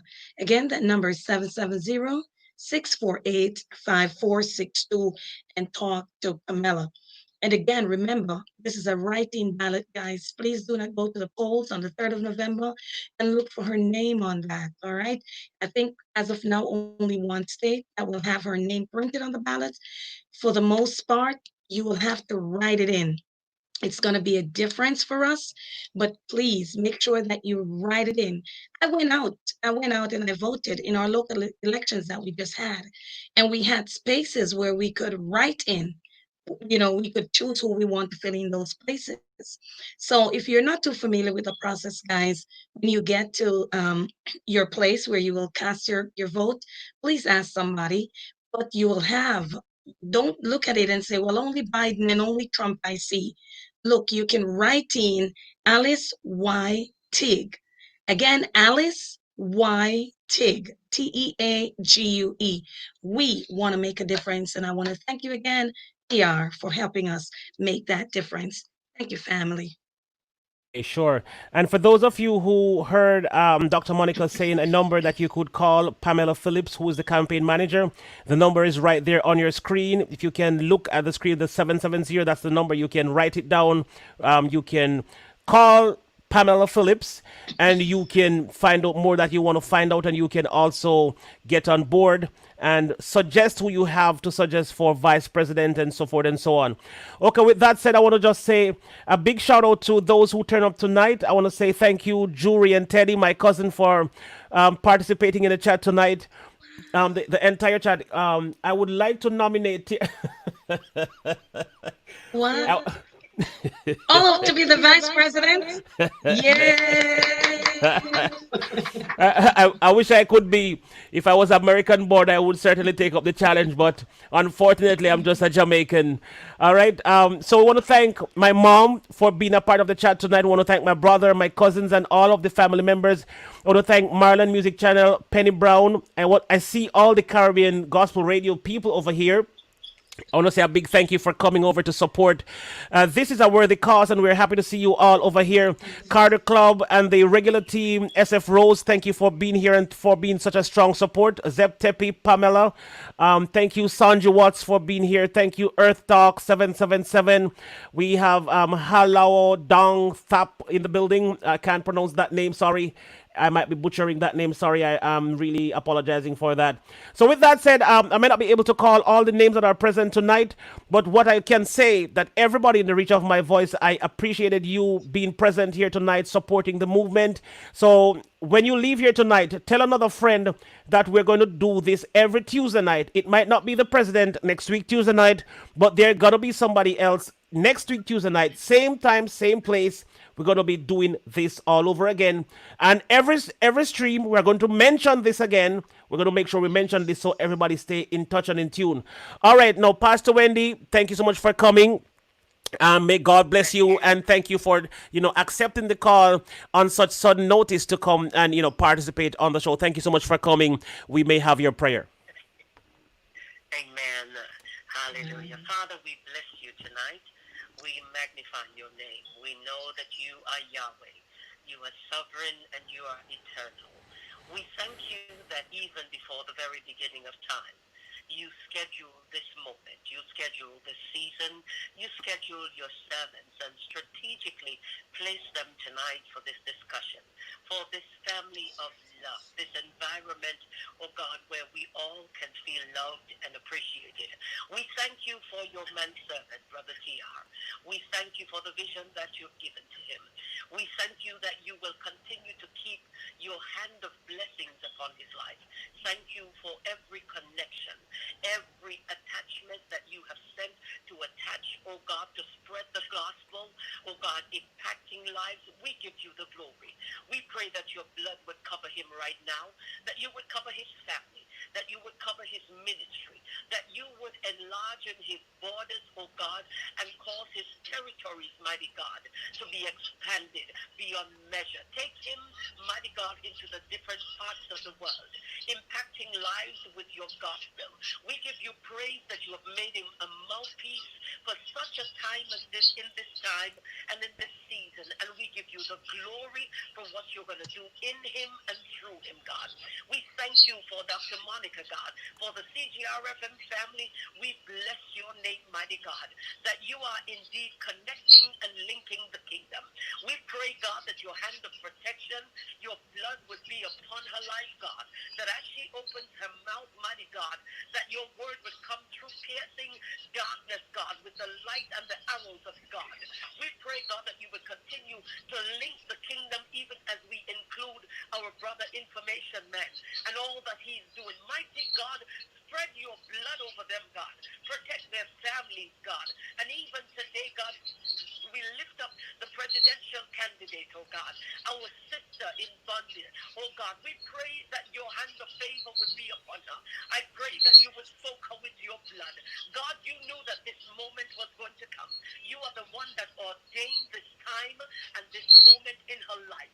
And as destiny and time collides together, I pray, mighty God, that your hand will be mightily upon her. Father, she is your daughter, and we put her in your care even right now as she stands for the principles that is the word of God. Your word declares, blessed is the nation whose God is the Lord. God, America has slipped from her place as a leading Christian nation. But today, God, we know that you can use the base and foolish things of the world to confound the wise. For many can look at her and say that she will not make it. But God, you are the sovereign God. You are the one that can move time and eternity to facilitate your plan. You are the one that raises up kings and sets them down. And so, God, we put her in your care and we say, let your will be done. For everyone that is connected to this line tonight, God, we send your blood over their families. We send your protective angels to God around them, God. We speak the peace of God over this troubled land. For your word declares that if my people who are called by my name would humble themselves and pray and seek my face and turn from their wicked ways, then I would hear from heaven. I would forgive their sins and heal their land. Help your people to seek your face so that the land will be healed, God. We pray for those, God, that are hurting right now, that have lost loved ones to injustice, oh God, to brutal murders, mighty God. I pray that the love of God will come back into the hearts of men, that we may see each other, God, and see God in each other's face and love on each other as human beings should, God. We call for every unjust judge. We call for every wicked police officer. We speak holy disturbance upon them tonight, mighty God. I pray that there will be a turning around until they cry out, I yield to your awesome power. We spread the blood. I say, sick them, Holy Ghost, wheresoever they are, flush them out right now until righteousness is exalted in this nation, because sin is a reproach to any people. Tonight, God, one more time, we thank you. We praise you as we, oh God, are about to lay our heads down. May your angels stand guard over us. Continue to bless this forum in all that they they do and say, may they bring you glory, praise, and honor. And we give you praise. In Jesus' name we pray. Amen and amen. Amen. God bless you, Brother T.R. Thank you very much. Amen. Amen. And I want to take this time out to say a big gratitude to our presidential candidate for being with us. Now, that is what is convincing to me. She took the time out to be here for so long. You know, many people that are consider themselves a little bit higher. Sometimes they give you 5 minutes of their time and they say, "Oh, sorry, I have to go." They are checking their times, and their people like Pamela, the campaign manager, is pulling their tails and say, "Hey, we have to go, we have to go, we have to go, we have a meeting to catch." And so the fact that she could dedicate this night to be a part of this show, I will never forget this. And I will remember when you're the president, I'm going to call you and say, "Do you remember the night when you were on the TR show?" Thank you so much for being there. I will be there along with you. Don't worry. I am going to do what I can to promote you as much as I can in the rest of my shows that are coming up. Thank you so much for being a part, and thank you to all you wonderful people for being a part. This is yours truly, TR NYERERE, representing for the TR News and Reviews. This was